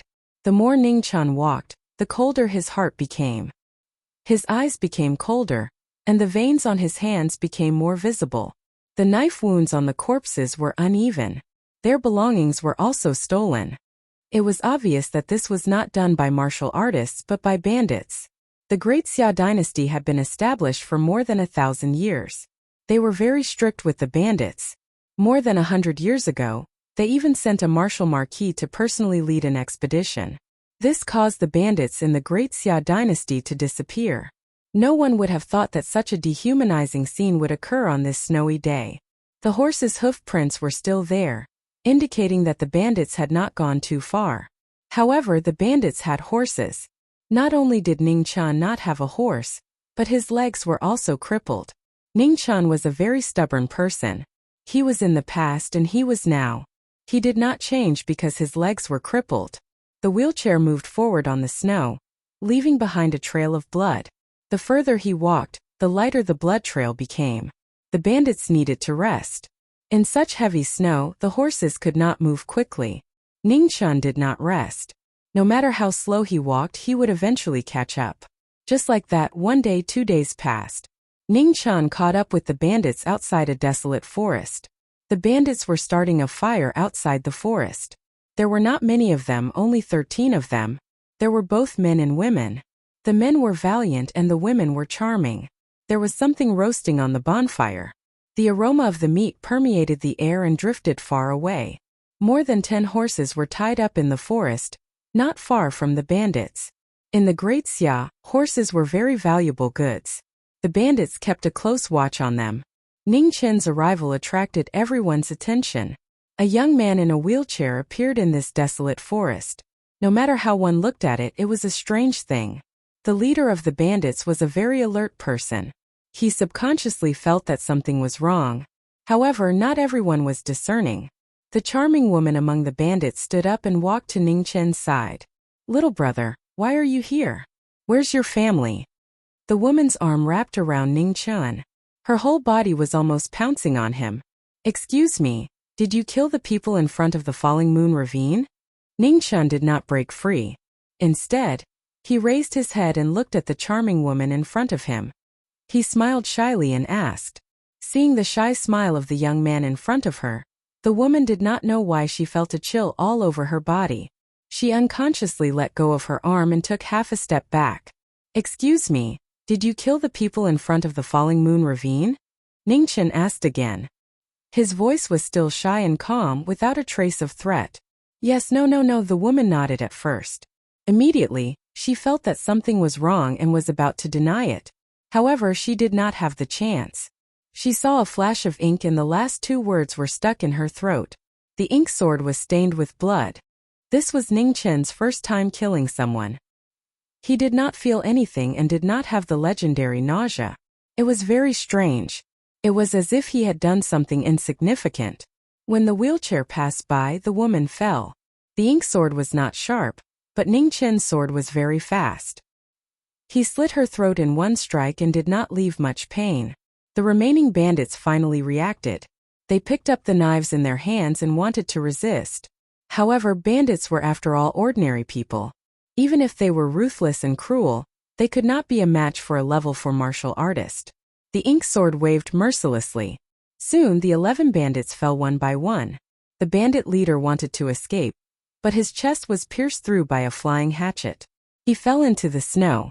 Ning Chen's coldness made people feel cold. None of the 13 bandits survived, including the charming woman. Ning Chen never thought of himself as a soft-hearted person. He once said that he believed that he would not go to hell, but let others go to hell. When he said this, he was serious. It was not a joke. Maybe Mu Changxue and Qingning were right to not teach him martial arts. However, he still chose this path in the end. The blood on the ink sword was still warm. Ningqian used the cold snow to wipe off the blood on the sword. At the same time, he cooled the sword down. He knew that he did not regret it. Chapter 39. The money that the bandits stole was still tied to the horses. Ningqian released all the horses, leaving only a small white horse behind. The white horse was still young, so it would be hard for it to survive after being released. The little white horse was obviously frightened. It stood trembling beside Ningqian, not even daring to breathe loudly. Ningqian tied the reins of the white horse to the back of his wheelchair. With every step he took, the white horse followed suit. The white horse carried its own food, and Ningqian carried his own food. Neither of them affected the other. They were just companions traveling together. Other than that, there was no other relationship between them. He found a lot of things from the bandits and their horses. Other than gold, silver, cloth, poison, and knockout powder, there was also a letter, an unopened letter. Ningqian looked at the seal on the letter and frowned. After reading the contents of the letter, his frown deepened. Such important information in the hands of a normal person. Was the writer too confident or too stupid? Ningqian believed that it was the latter because this letter ended up in his hands. The road to the north would not change because of a letter. Ningqian continued to head north. With the white horse, his speed was much faster. The white horse didn't have much food. It seemed that the bandits didn't plan to commit crimes for long. He still had some food on him, but he wasn't sure if the white horse would eat it. After walking for half a day, the white horse was obviously less vigilant towards him. Sometimes it even took the initiative to touch his face with its mouth. At this time, Ningqian would always push the white horse away. This guy was too unhygienic. Traveling with someone was always less lonely. Although the white horse wasn't human, it was smarter than most people. It knew that it would most likely have to follow the human in front of it in the future, so its attitude towards him became more and more intimate. Ningqian was very troubled and angry. He simply untied the reins and let the white horse fend for itself. However, the smart little white horse always kept up with Ningqian. Every step Ningqian took, it followed. Who said that the thickest animals in the world were humans? Ningqian felt that the white horse's skin was thicker than most humans. With no other choice, he could only let the white horse follow him. He didn't tie the reins and let it do whatever it wanted. The white horse also felt that Ningqian was in a bad mood, so it didn't dare to approach him.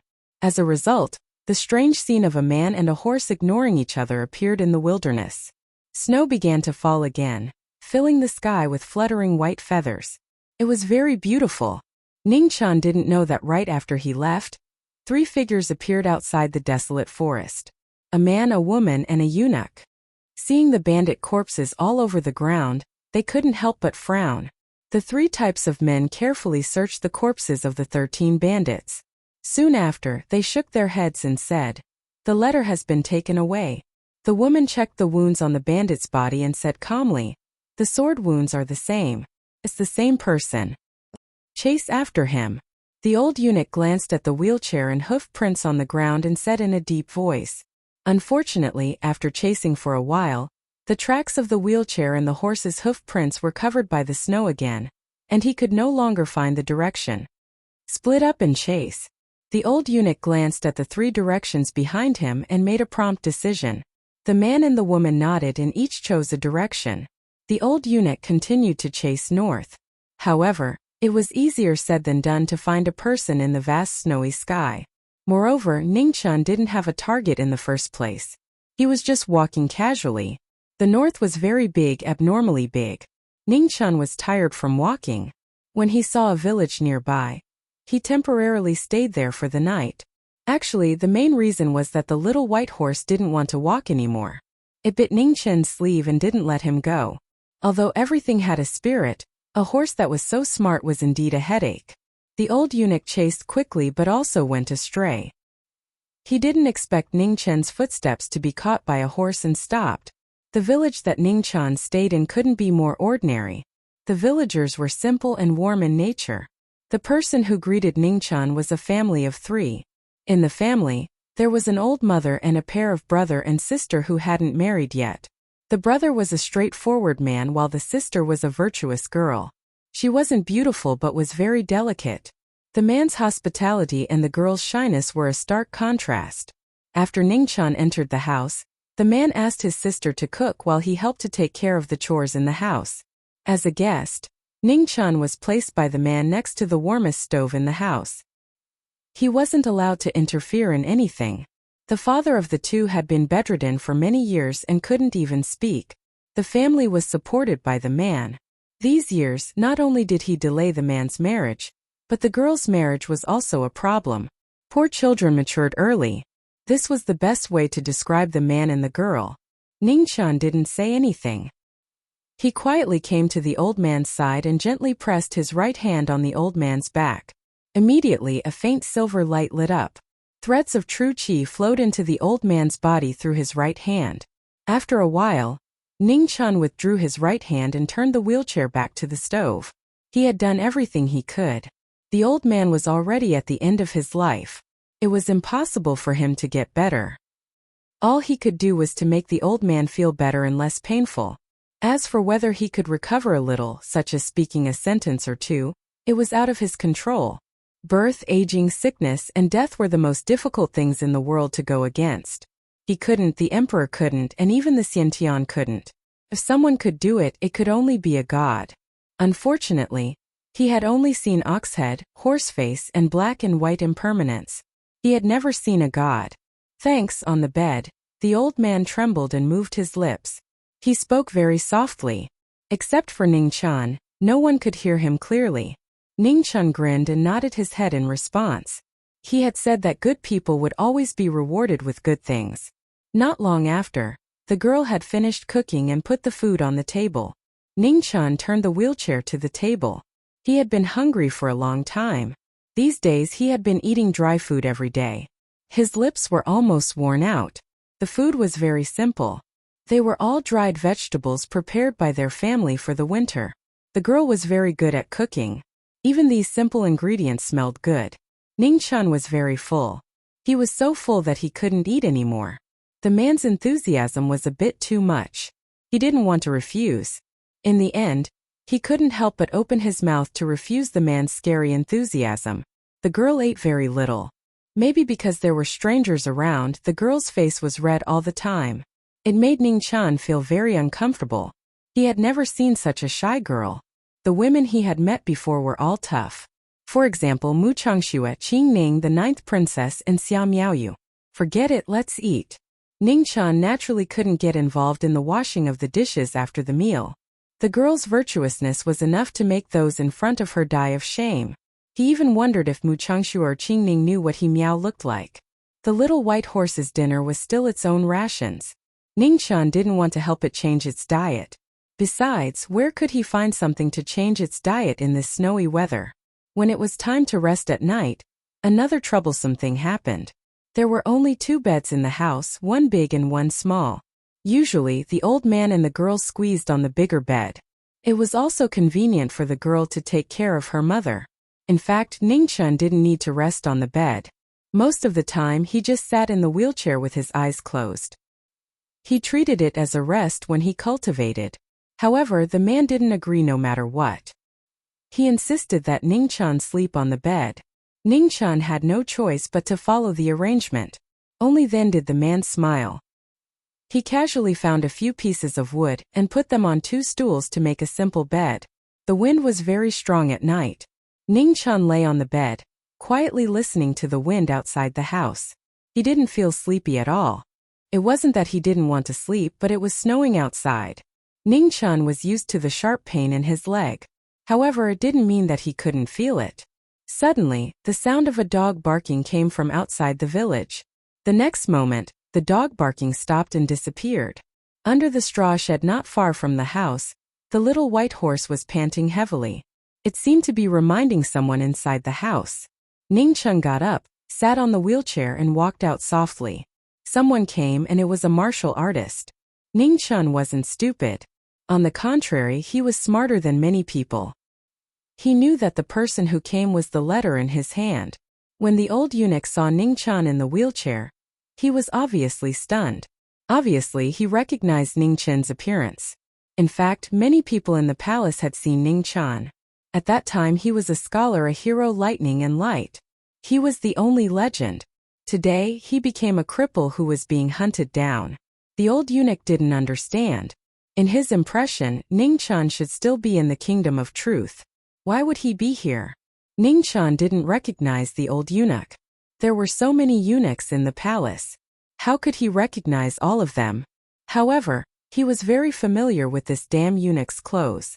This was the clothes of the West Palace. The clothes of the various palaces in the Xia Palace were mostly the same, but there were slight differences. He had been in the palace for a long time, so he naturally knew some things. After the old eunuch gave chase, he couldn't find Ning Chen and had to return. When he passed by the village, he heard that a young man had entered the village in the evening. He knew that he had found the right place. The old eunuch was a 6th-grade martial artist. He was much stronger than Ning Chen. Not to mention that one was a normal person and the other was a cripple. Oh no, both of them were crippled. It was just that they were crippled in different places. However, no matter what, the difference in strength between the two was not small. The old eunuch wanted to kill everyone who had read the letter. Therefore, he didn't say anything and sent a palm strike towards Ning Chen. Ning Chen raised his knife to block. Suddenly he felt a huge force. His body and his wheelchair flew 3 zhang away, knocking over the little white horse's straw hut. The little white horse was furious. This was where it hid from the snow. If it was destroyed, where would it sleep at night? The little white horse used both its mouth and hooves to dig Ning Chen out of the straw hut. However, the latter vomited a mouthful of blood, dyeing the snow in front of him red. Go away, don't get in the way. Ning Chen pushed the little white horse away. Why would a horse participate in a fight between crippled people? Even if you want to help a crippled person, you shouldn't be the only one doing it. Ning Chen lifted the wheelchair and sat on it. Fortunately, his hands were not crippled. Otherwise, he wouldn't even be able to get on the wheelchair. The chopper in his hand was already deformed. There was a large dent in it. The old eunuch's right hand was abnormally strong. Ning Chen felt disgusted for a long time. How could he fight? There was no way to fight. He tried to bend the chopper with both hands. He found that the chopper was basically broken. He couldn't straighten it anymore. The old eunuch was originally worried that Ning Chen had some tricks up his sleeve. However, after one move, he understood the latter's strength clearly. For words, unable to withstand a single blow. His cultivation was no good, his moves were no good, and his experience was even worse. Other than his fast reaction, he had no other good points. Ning Chen didn't know what the old eunuch was thinking. Otherwise, he would definitely explode from anger. He felt that the old eunuch was very strong, stronger than him. In fact, the two's evaluation of each other already showed the difference in their strength. One was a martial arts newbie, while the other was a Jianghu veteran. There was really nothing to compare them. The snowstorm outside was getting heavier. Ning Chen's eyes narrowed. This battle was going to be troublesome. Chapter 40. Amidst the falling snow, Ning Chen and the old eunuch faced each other 10 steps away. The difference in strength made this battle without much suspense. Above the 5th grade of martial arts was a completely different realm from below the 5th grade. After Ning Chen entered the 4th grade of martial arts, it was difficult for him to make any further progress. He was blocked by this natural barrier. Ning Chen pulled out the black sword from behind his back and focused all of his attention. In this battle there was only life and death, nothing else. The old eunuch did not have a weapon in his hand. His withered hand slapped down with 1,000 jin of force. It was difficult to resist. With a bang, the palm and the sword collided. Ning Chen retreated again and again. The black sword turned and stabbed into the ground to stop his retreat. Then, he patted the wheelchair with his left hand. A dark shadow streaked across the night sky and silently swept toward the old eunuch. Insignificant skill. The old eunuch coldly snorted. His palm whistled and he casually waved it away. Ning Chen's wheelchair moved again. A silver light condensed on the body of the sword. Frost vibrated and a waterfall of snow was formed. Within the light of the sword, one black shadow after another appeared. The old eunuch raised his hand to catch the sword. After grabbing the sword, he leaned his body and dodged the flying arrow. Ha! Ningqian coldly shouted. The true yuan in his body was activated and the sword pressed down. With a bang, the snow around the two was blown away. Impudent! The old eunuch's hand that was holding the sword began to bleed. His face was cold. His other hand condensed inner yuan and he sent a palm towards Ningqian's chest. Wah! Seeing Ningqian spit out blood, the old eunuch frowned and retreated, avoiding this mouthful of blood. Compared to normal people, the old eunuch loved cleanliness. It could even be said that he had a serious obsession with cleanliness. However, as the old eunuch retreated, Ningqian's eyes narrowed. Taking advantage of this short opportunity, he ignored his injuries and pulled out the hatchet with his left hand. Turning the hatchet into a sword, he took a step forward and used his ultimate move. Flying Swan, Heaven and Earth One Sword. The graceful sword strike was so close that even the old eunuch could not avoid it. He had no choice but to let go of the black ink sword in his right hand and put it in front of him to protect himself.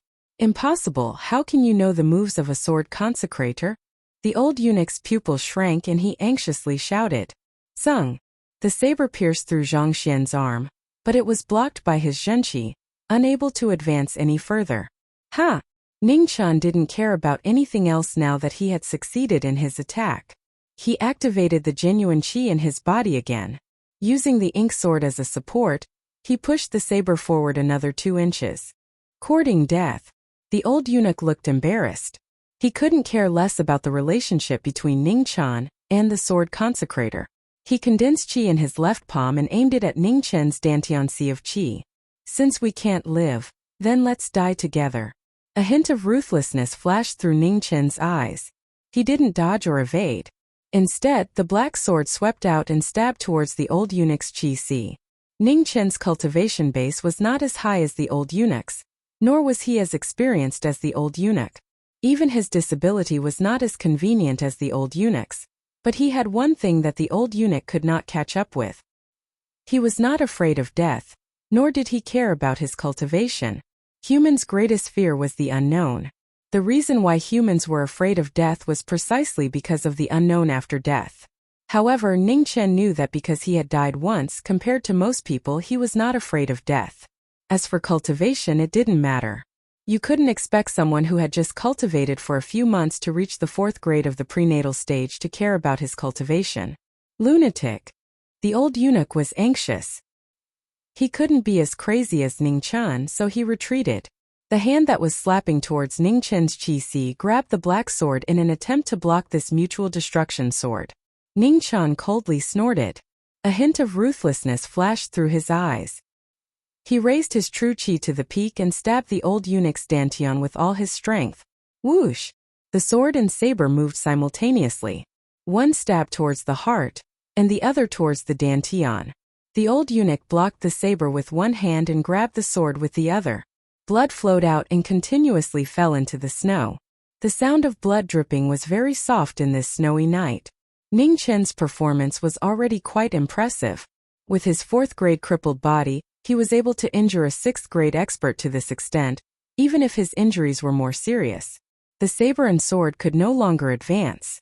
The old eunuch's true qi locked the saber and sword, causing Ningqian's desperate battle to stop here. In the next moment, the old eunuch's face turned sinister. He angrily urged his true qi, wanting to completely cripple the young man in front of him with one palm. However, at this moment, the old eunuch's body staggered. His true qi stagnated and he almost fell to the ground. How can this be? The old eunuch was shocked. In his panic, he wanted to urge his true qi again, but it was already too late. Ha! Ningqian released the sword in his hand, and with a flip of his palm, he forcefully urged the last of his true qi. Soon after, he slapped the back of the black sword. With a soft sound, the black sword broke through the old eunuch's defense and stabbed into the latter's dantian. Ugh! With a long painful groan, the old eunuch's qi si was shattered by the power of the sword. His true qi was in a mess, and blood immediately flowed out of his mouth. Damn it! The old eunuch's face showed extreme pain. With a flip of his hand, he pressed his palm towards Ningqian's chest. Bang! With a loud sound, Ning Chun was sent flying. He crashed into the snow and vomited blood. How can this be? How can I? His eyes were filled with disbelief, but it could not hide the cruel truth. The old eunuch kept retreating. The saber in his left arm and the black sword in his dantian were still there. Blood flowed out, continuously dyeing the ground red. Ugh! Ning Chen's chest tightened, and he vomited another mouthful of blood. He looked at the old eunuch. He knew that the old eunuch was finished. The black sword that pierced into his dantian was coated with poison. The old eunuch's qi was already destroyed, and his true qi was in a mess. This had accelerated the spread of the poison in his body. However, the old eunuch's previous pause was because of the knockout powder on the saber. After the old eunuch retreated a dozen steps, he finally fell into the snow with a thump. Before he left, his eyes were filled with unwillingness and regret. Ning Chun struggled to climb onto the wheelchair. Then, he looked at the little white horse not far away and shouted hoarsely, "Why are you still pretending to be dead? Hurry up and come over."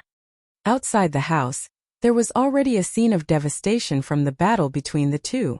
Fortunately, the snowstorm tonight was very strong. Not only did it cover the sounds of the battle, but it also quickly covered the blood on the ground. The old eunuch's corpse could not be left here. Ning Chun called the little white horse to do the hard work. Otherwise, how could it let a disabled person carry it away? Although the little white horse was unwilling, it did not dare to resist. It could only let Ning Chun throw the dead eunuch on its back. After cleaning up the scene, Ning Chun and the little white horse walked out of the village.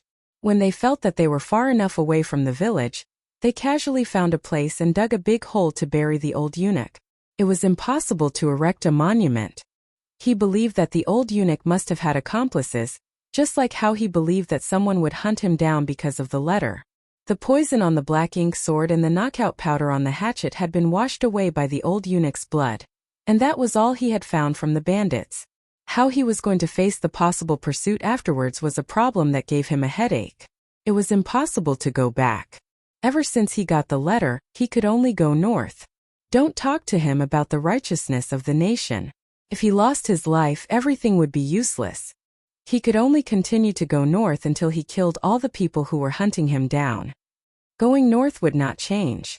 The only difference was that in the past, he did it willingly and aimlessly. Now he was forced. He had to go. Unfortunately, he did not know how many accomplices the old eunuch had. In other words, he did not know how many people the old eunuch sent to steal the letter. He hoped that in this group, the old eunuch was the strongest. The snow was getting heavier and heavier. It seemed that it would continue for the whole night. After burying the old eunuch, Ning Chun returned to the village. He needed to rest now. When he opened the door, the man and the girl were still sleeping. Only the old eunuch was awake. He looked at Ning Chun and opened his mouth, but nothing came out. Ning Chun smiled dryly and greeted the old eunuch. Soon after, he lay back on the bed in a very sorry state. The true qi in his body was almost exhausted. Ning Chun did not dare to sleep. He calmly guided the remaining true qi to heal the injuries in his body. He was still alive. It was great. The old eunuch's two palms injured most of his internal organs. Fortunately, the old eunuch was injured or under the influence of the knockout powder when he attacked. He could not gather all his strength in a hurry. Plus, the difference in their cultivation was not that great. Otherwise, it would have been the old eunuch burying him. His injuries were very serious. However, when dawn came, he still had to hurry. If he stayed here, it would be a disaster for the people in the village. He could not take this risk. The night passed quickly. When dawn came, Ning Chun packed up his things and said goodbye to the man's warm invitation to stay. He continued on his journey. There was a small bag of silver on the bed that he slept in. It was not much, but it was enough for the man to marry a wife. If he was frugal, it would be enough for the girl's dowry. This was the silver that the bandits robbed. He picked some pieces of silver that did not have any markings. This way, it would not bring any trouble to the man's family. The man had to repair the shed outside the house. He was in a hurry to leave and could not stay to help. Sometimes Ning Chun felt very helpless. It seemed that ever since he came to this world, he had been on the run. When he was in the palace of Wuxia, he had to think of a way to get out of the palace to save his life. Now that he was out of the palace, he still had to continue on the run to save his life. The little white horse was still shamelessly following behind him. Ningchen did not care about it. Although the horse was small, it was still meat when it was hungry. Of course, the little white horse did not know what the man in front of it was thinking. Otherwise, it would have given him a kick. The world outside was vast. A man and a horse were like two little ants in the vast expanse of snow. It wasn't that easy to track them down. Therefore, Ningchen was not too worried. In the wind and snow, a crippled man and a snow-white horse were traveling together. They rarely spoke, and indeed they couldn't talk. Boom! At this moment in the north, a golden light shot up to the sky. A holy aura spread out and dispersed the dark clouds in the sky. It also dispersed the snow in the sky. This sudden phenomenon shocked the entire north. Countless people looked in the direction of the light. Their eyes were filled with astonishment. Ningchen frowned. Could it be that someone had entered the Xiantian realm? Since when did Xiantian masters become so common? The little white horse was shocked by this shocking scene. His hooves almost gave out. After a while, Ningchen shook his head. It should not be that someone had entered the Xiantian realm. This golden light lacked the aura of a person. It was just a dead object. On this windy and snowy day, there were few people in the wilderness. The only people closest to the light beam were Ningchen and the little white horse. The wheelchair moved and the white horse set off, heading towards the light pillar. Everyone was curious, and Ningchen was no exception. However, Ningchen did not walk fast. The little white horse also did not walk fast. Although he was curious, he was not enthusiastic. However, other than Ningchen, all the warriors in the north were crazily excited. Such a phenomenon must be the birth of an incredible ancient relic. 100 years ago, when the heavenly tomes emerged from underground, the phenomenon was very similar to today. Unfortunately, the phenomenon appeared in the west. In the end, the heavenly tomes fell into the hands of the eternal night cult. For 1,000 years, the great Xia dynasty had been so powerful, but they only had one heavenly tomes. Therefore, besides strength, the most important factor in the ownership of an ancient relic was luck. Ningchen seemed to have such luck. The ancient relic was the closest to him. Unfortunately, other than his curiosity, he did not have much enthusiasm. In the snow, the man and the horse did not walk fast. However, because they were really close, no matter how slow they walked, they gradually approached the place where the phenomenon occurred.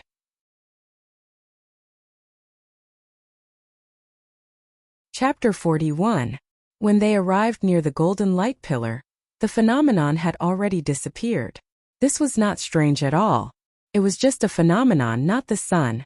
It could not possibly shine for 10 days to half a month. Ningchen looked at the big crack on the ground and frowned. He really had no interest in going down. He came here to look for treasures, not to seek death. With such a big crack, even if there were treasures, he would not be able to return alive. Ningchen wanted to leave, but the little white horse held onto Ningchen's sleeve and refused to let go. "You are just a horse. Where did your curiosity come from?" Ningchen frowned and scolded. This guy was becoming more and more human. But, "You are just a horse, what's the use of being human?" However, no matter how Ningchen scolded, the little white horse refused to let go. It even dragged Ningchen into the crack. Have you seen anyone bullying a handicapped person? Ningchen had seen many, but this was his first time seeing a horse bullying a handicapped person. "Do you really want to go?" Ningchen was furious and asked impatiently. Wuxia, the little white horse, let out a huff from its throat, expressing its attitude. "Then let's go," Ningchen replied. It was not even afraid of a horse. What was there for him to be afraid of? The crack was very steep and looked very deep. Ningchen pulled out his ink sword and stabbed it into the frozen soil. He then untied the reins on the little white horse's head and tied it to the wheelchair. Then, Ningchen calmly jumped down the crack with the little white horse. What was the most terrifying person in the world? It was not the unreasonable, not the reckless, but the reckless. The current Ningchen and the little white horse had obviously surpassed the unreasonable and reckless. They had directly risen to the level of reckless. After jumping down the crack, Ningchen held his ink sword and waited until it was about 1 zhang down. Then, He suddenly stabbed the sword into the frozen soil of the crack. Voila! The ink sword drew a half-foot-long fan shape before it stabilized. For a moment dust flew and scattered everywhere. Below, the little white horse hung under the wheelchair and swung around. There were bloodstains on its body because of the rains. You should lose weight, Ningchen said in annoyance. He was actually fooling around with this beast. He must have too much time on his hands. The little white horse suffered a lot. It was tied around its waist by the reins, but it stubbornly refused to cry out in pain. It was very similar to a certain person. When it was stubborn, it was even more stubborn than a donkey. Ningchen pulled out his black sword, and his body fell down again. Then he stabbed a hatchet into the frozen ground. This time Ningchen miscalculated. The part that was bent by the old eunuch was twisted again. Soon after, the hatchet was bent into a strange arc, like a fried dough twist. Then, the man and the horse couldn't stop themselves from falling and continued to fall. Truly, nothing good comes cheap. Ningchen threw away the hatchet and complained about the academy. Then the ink sword followed up. Just like that, after an unknown amount of time, the man and the horse finally reached the bottom of the crevice. Ningchen's body was covered in mud, and the little white horse's hair had fallen off quite a bit due to the rains. A featherless phoenix was no better than a chicken. A featherless white horse was no better than a donkey. The handsome little white horse now looked like it had just been cooked and plucked. What do you think we should do? In the pitch-black crevice, Ningchen and the little white horse stared at each other. They were both in a bad mood. Huff! The little white horse answered unwillingly. It turned around and wanted to leave, but its head hit the stone wall. It was in so much pain that its mouth twitched. Serves you right. Ningchen took out a fire starter and blew it. Following the light of the fire, he ignored the little white horse and walked towards the only path in front of him. The path was long and endless. Ningchen was tired of walking, and his attitude towards the little white horse became even worse. The little white horse didn't dare to resist. Occasionally, it would whimper to show that it was unconvinced, but it was suppressed by the fierce wind and rain. After about an hour, when the fire starter was about to burn out, Ningchen finally saw a glimmer of light in front of him. The man and the horse were excited. They sped up and came to the light. Ningchen held his black sword and slashed open the cave that was blocked by the rocks. With a bang, the rock collapsed. The scene in front of them instantly shocked them. The scene in front of them was indescribable. It was like the meridians in a person's body. There were corridors everywhere. The blood-red soil was also very different from the rocks from before. It looked very gloomy and even scary. We can't be in hell, right? Ningchen looked at the dark red world in front of him. He turned his head and asked with difficulty. Huff! The little white horse replied. It didn't understand, but from the horse's expression, it could be seen that the horse was also very shocked. Let's continue. Ningchen clenched his teeth. Since they were already here, what was there to be afraid of? If a man died, his bird would face the sky. There were many paths in front of him. Ningchen didn't care about anything and directly chose the biggest, widest and brightest path. He didn't know what was in front of him anyway. It didn't matter to him which path he chose. The little white horse didn't have any objections at all. Wherever Ningchen went, it would go along with him. After half an hour, the man and the horse returned. Thus, the path in front of them was a dead end. There was nothing. Which path do you want to choose? Ningchen looked at the remaining paths and gritted his teeth. The little white horse hesitated. It paced back and forth in front of each path for a while. Finally, it chose the smallest, narrowest, and darkest path. Are you sure? Ningchen asked unwillingly. Huff! The little white horse replied. I'll listen to you once. Ningchen steeled his heart. He turned his wheelchair and walked towards the small corridor in front of him. After half an hour, the man and the horse returned. Ningchen's face darkened. He wanted to roast the little white horse on the spot. There were 7 paths left. Ningchen didn't know which path to choose. He looked at the ink sword in his hand and stood on the ground. Then the ink sword fell. This one. Ningchen pointed in the direction of the ink sword's hilt and decided without hesitation. At the side, the little white horse softly snorted. It was dissatisfied with Ningchen's casual attitude. Don't follow me if you have the ability. Ning-chan glanced at the little white horse and said with disdain. The little white horse didn't say anything and followed obediently. Reality proved that Ning-chan's casual choice was correct. After walking for about an hour, the scene in front of them changed again. It was a river, a very wide river. The dark yellow river water was bubbling, and there was even a faint fishy smell. Ning-chan narrowed his eyes. He remembered a legend from his previous life. There was a river that was very similar to this. It was said that in the underworld there was a river in front of the underworld. It was called the Weak River. The Weak River was 3,000 times more difficult than death. We are in trouble. Ning-chan casually pulled out a strand of hair and threw it into the water. The strand of hair drifted and slowly sank into the water without any ripples. Seeing this scene, the little white horse was obviously shocked. It unconsciously took 2 steps back and distanced itself from the Weak River. Ning-chan scoffed at this. He believed that they could definitely cross this river. It was just that he hadn't thought of a way yet. There was a rumor that there was a bottomless wooden boat in the Weak River. It was the only thing that could cross the Weak River. He just didn't know if this rumor was true or false. Many legends from his previous life had become reality in this world. Oxhead and Horseface, Black and White Impermanence, and even the Weak River had appeared. Ning-chan believed that even if there was a bottomless boat, it wouldn't be strange. Ning-chan turned his wheelchair and walked along the riverside. Suddenly his body stopped. He saw another thing from the legends. Yellow Springs flower. Legend said that it was a strange flower that grew at the bottom of the Weak River. After consuming it, one would be immortal. However, after consuming this flower, one's body would gradually rot and become neither dead nor alive. Therefore, the Yellow Springs flower was also a kind of poisonous flower. Ning-chan looked at it for a long time but didn't dare to pick it. In this Weak River, no one could guarantee their survival. He wasn't afraid of death, but he also didn't want to court death.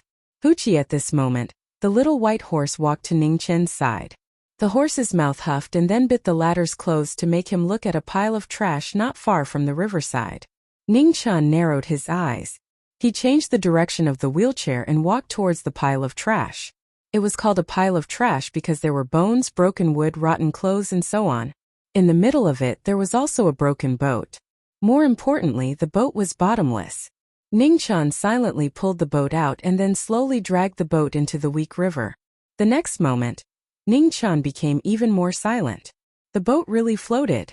This was beyond his scope of understanding. As someone who came from an atheist world, it was really hard for him to believe the fact in front of him. Ning-chan silently took a few pieces of broken wood from the pile of trash and made a few places to stay on the boat. Then, he led the little white horse and walked up together. Since he didn't know why, he would continue to walk and see what was behind this Weak River. Ning-chan used a broken wood as a paddle and slowly rowed towards the other side of the river. The little white horse stood on the bed, its body trembling. It looked very scared. Ning-chan frowned and scolded. "What's there to be scared of? I'm not asking you to jump." The little white horse whimpered softly and felt better. Its body stopped trembling, but its 4 hooves were still trembling. It was obvious that it was still scared. Ning-chan ignored it. As he rowed the boat, he quietly paid attention to the other side of the river to see if there was any danger. At this time, some cow spirits, snake spirits, ghosts and monsters should have appeared. He didn't believe that there would be no danger in such a strange place. He couldn't count on the little white horse. It would be good if it didn't scare him and jump down. The result proved that Ning-chan was overthinking. There were no cow spirits, snake spirits, ghosts, or monsters. There wasn't even a skeleton. However, the Weak River was much wider than he thought. They stayed on the boat for a quarter of an hour before they slowly floated to the other side of the river. The boat might still be useful. Ning-chan also dragged the boat ashore to prevent it from being washed away by the Weak River. The little white horse stood on the shore. Its body was no longer trembling. Its pair of horse eyes stared straight ahead. Ning-chan also felt that the atmosphere in front of them was not right. It was as if something was staring at them. "Let's go." Ning-chan calmed himself down and immediately walked forward. Whether it was the underworld or not, they had already come here. Whether they were dead or alive, they had to go in and see. The little white horse followed suit. Its hooves were obviously heavier. After a quarter of an hour, Ning Chen's hand that was turning the wheelchair stopped. He looked at the door in front of him and the 4 big words carved on the door. His eyes narrowed even more. Netherworld, Underworld. The 4 big words were written in a flamboyant style. It was not difficult to recognize. The words were bone-piercing and very powerful. It even had an indescribable charm that made it hard for people to look away. Ning Chen felt indescribable. If it was anyone else in his position, they would feel the same. If this was not a prank by the Eternal Night Cult, it would be really shocking. If the underworld existed, then where was King Yama and Xidagarba? If the underworld was real, then where was King Yama? Ning Chen slowly pushed the door in front of him.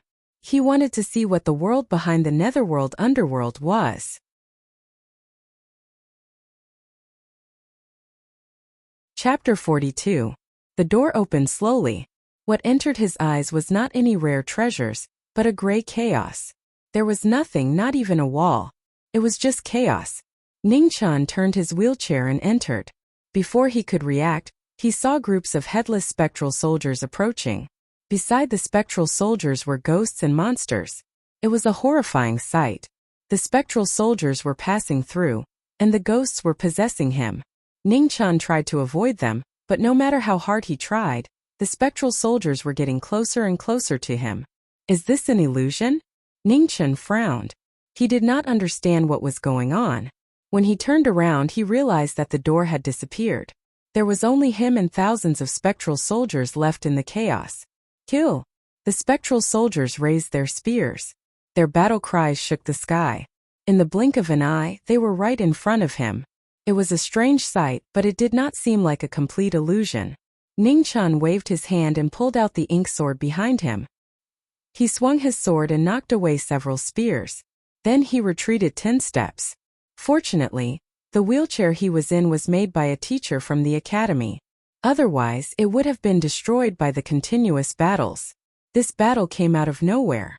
Ning Chen did not dare to be careless. He waved his sword and condensed his aura. Then, he fought with the spectral soldiers. The spectral soldiers were not strong.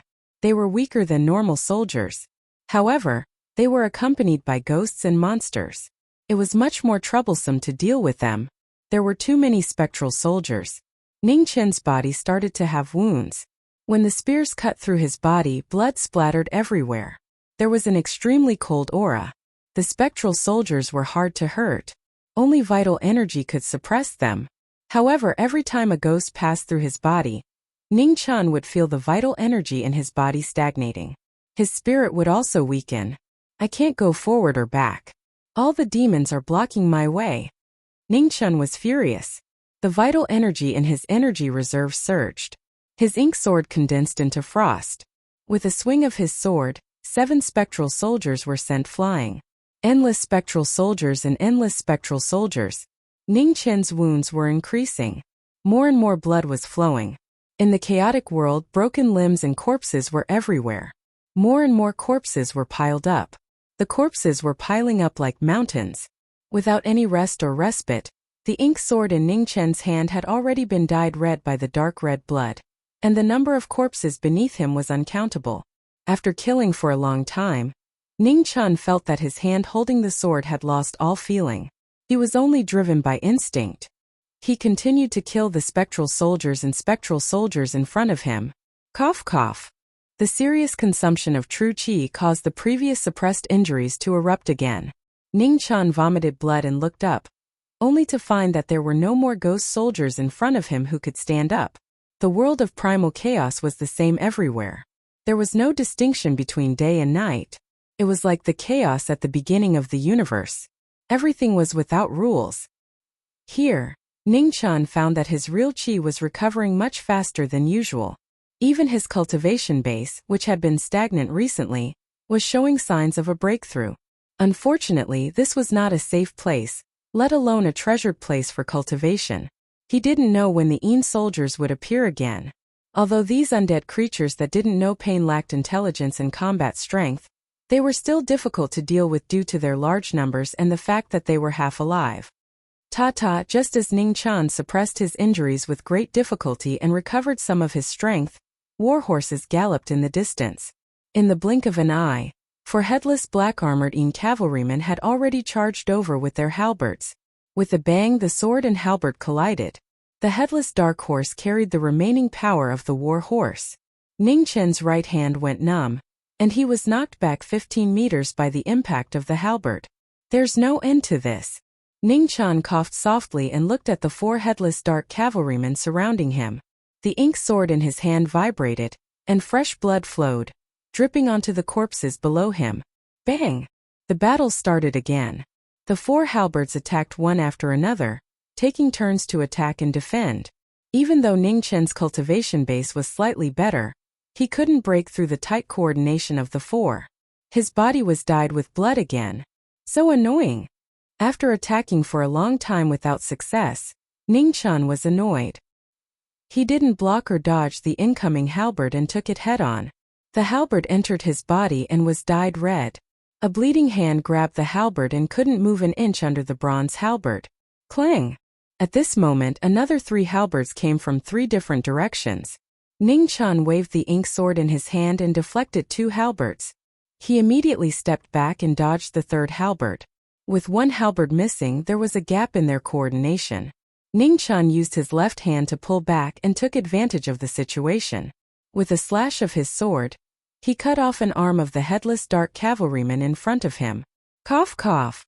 In a short moment, the battle situation changed a few times. Ning Chen's body couldn't withstand the intense pressure and started coughing violently. The dark cavalryman's arm strength was limitless. Every halberd had the power to split a mountain and wasn't something a human could block. Ning Chen relied on his 4th-grade prenatal cultivation base to block a few attacks. His body was starting to weaken. This halberd. Ning Chen held the halberd that he took from the dark cavalryman and felt a colding aura continuously entering his meridians from his palm. He had no choice but to use his true qi to suppress it. Only then did he feel better. If he didn't guess wrongly, this halberd must have been an extremely good divine weapon in the past. However, it had been in the hands of the dark cavalryman for too long, and was contaminated with excessive yin qi, turning it into a yin weapon. If he could get rid of the yin qi in the halberd, it might be able to recover its original divine weapon characteristics. However, this possibility was very small. The most likely possibility was that once the yin qi was removed, this yin weapon would become a piece of scrap metal. Out of the 4 dark cavalrymen, 1 was already crippled. Their attack and defense were very weak. They didn't pose much of a threat to Ning Chen anymore. Other than the dark cavalryman's strength, their combat strength wasn't very scary. As for the remaining 3, Ning Chen finally defeated them one by one. No matter what, he was still a 4th-grade martial artist who had defeated a 6th-grade expert. Although it wasn't a glorious victory, it was still a victory. Ning Chen kept one of the halberds and prepared to study it in the future. This halberd was too much of a threat to him. Not only was it sturdy and resistant to cuts, but the yin qi in it also restrained the true essence in his body. Every time they clashed, a lot of his true qi would be imperceptibly consumed. The yin qi in the chaotic lands was getting denser. Yin weapons and dark cavalrymen were originally soldiers of the netherworld realm. Why would they appear here? He had just opened the door to the netherworld realm. Why would he come to this strange chaotic world? Ning Chen couldn't figure it out. He could only seize the time to regulate his breathing and heal his wounds. Fortunately, the spiritual qi in this place was quite dense. The recovery of true qi was much faster than outside. The injuries on his body were very serious. There were new and old wounds, internal and external injuries. All of them were in urgent need of quiet recuperation. Unfortunately, what he lacked most now was time. He didn't know when the yin weapons and dark cavalrymen would appear again. If he stayed here for a long time, he would starve to death even if he didn't die of exhaustion. At this time, he missed the little white horse a little. If the little white horse also came, it would still be meat even if he was hungry. As he thought about it, the yin weapons appeared again. Ning Chen felt a headache coming. He sighed softly and had to force himself to pull out the ink sword again. The battle was very boring. It was still a one-sided slaughter. No matter how ordinary a person's aptitude was, they would become better at fighting as they continued to fight. Ning Chen's aptitude was nothing in the eyes of those geniuses, but it was already not bad in the eyes of ordinary people. After the Een weapons were still the dark cavalrymen. There were also 4 of them. The battle was more intense, and the injuries he received were more serious. However, he had no choice. In the end, Ningqian didn't even know how many Een soldiers and dark cavalrymen he had killed. Every battle was the same. He was injured, healed, and then fought again. He was injured again and healed again. He killed until he vomited. Perhaps that was how he felt at this moment. He didn't want to die, so he could only persevere. Moreover, in this place it didn't seem that easy to die. The injuries on his body didn't seem to worsen. Time didn't seem to have any effect here. However, the accumulation of injuries was enough to make him suffer. He even wondered if he would die immediately with such serious injuries if he could get out of here. He didn't know what would happen in the future, but he knew that at least he didn't want to die now. Without time, he counted with the halberds of the Een cavalrymen. He killed 1 wave and collected 4 halberds. He killed 2 waves and collected 8 halberds. In the end, waves after waves of halberds appeared one after another. He couldn't even count how many halberds there were. The halberds piled up into a small mountain. Ningqian had a headache just looking at them. He was too lazy to count them again. Later on, the halberds were counted in piles.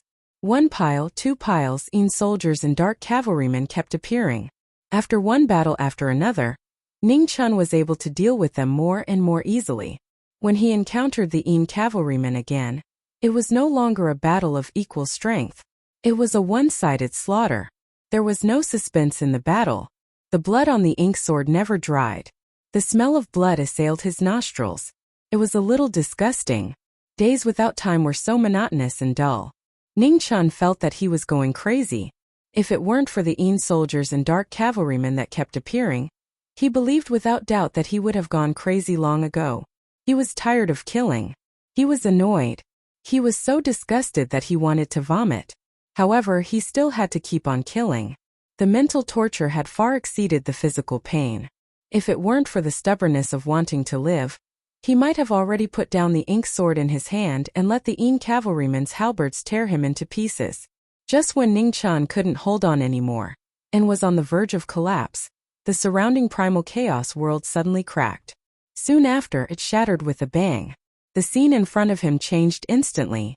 In the gloomy and majestic main hall, a little white horse ate a pearl on the altar in one bite. It broke the source of illusion. Ningqian was saved. The one who saved him was a little white horse that he wanted to eat for a long time. Perhaps if it was a second later, Ningqian would have gone crazy. However, the little white horse ate in time. At the most crucial moment, it ate the most important thing. Ningqian only saw that the little white horse ate something. It seemed to be a pearl. As for what it was, he didn't know. On the altar there was a piece of golden paper, a strange blood-colored demonic blade, and a noble purple gold divine sword. Ningqian turned his wheelchair to the front of the altar. He patted the little white horse with a good attitude to express his gratitude. Wuxia. The little white horse didn't understand. It didn't understand why its master, who had always treated it badly, had changed so much. In front of the altar, Ningqian stared at the golden paper and thought for a long time. Soon after, he bit his finger and dripped a drop of blood on it. The golden light shone brightly and the golden paper slowly rose up. After that, it turned into a stream of light and entered his Dantian Sea of Qi. Ningqian used the same trick on the blood-colored demonic blade and the purple gold divine sword. However, the radiance of the blade and the sword shook off the drop of blood. They refused to accept it. If the gentle method didn't work, then he would use the barbaric method. Ningqian squinted his eyes. He operated his Zhan Qi and grabbed the demonic blade. However, a majestic force attacked him and shook off the hand on the blade's hilt. Ningqian withdrew his right hand and tried to grab the sword. However, the result was the same. The current Ningqian was no longer a novice in martial arts. Naturally, he knew what was going on. The demonic blade and the divine sword didn't recognize him. Perhaps from the beginning, he and the majority of people were wrong. This netherworld relic wasn't an ownerless object. It was waiting for someone's arrival, and that person was obviously not him. Just now, if the little white horse didn't swallow the pearl and save him, he would have been trapped in the illusion forever. As for why the little white horse wasn't trapped in the illusion, He didn't know. However, he couldn't imagine how a horse could be trapped in the illusion. The reality now was that the little white horse ate someone else's pearl. He took someone else's golden paper. However, he couldn't take the demonic blade and the divine sword, which seemed to be the most precious item here.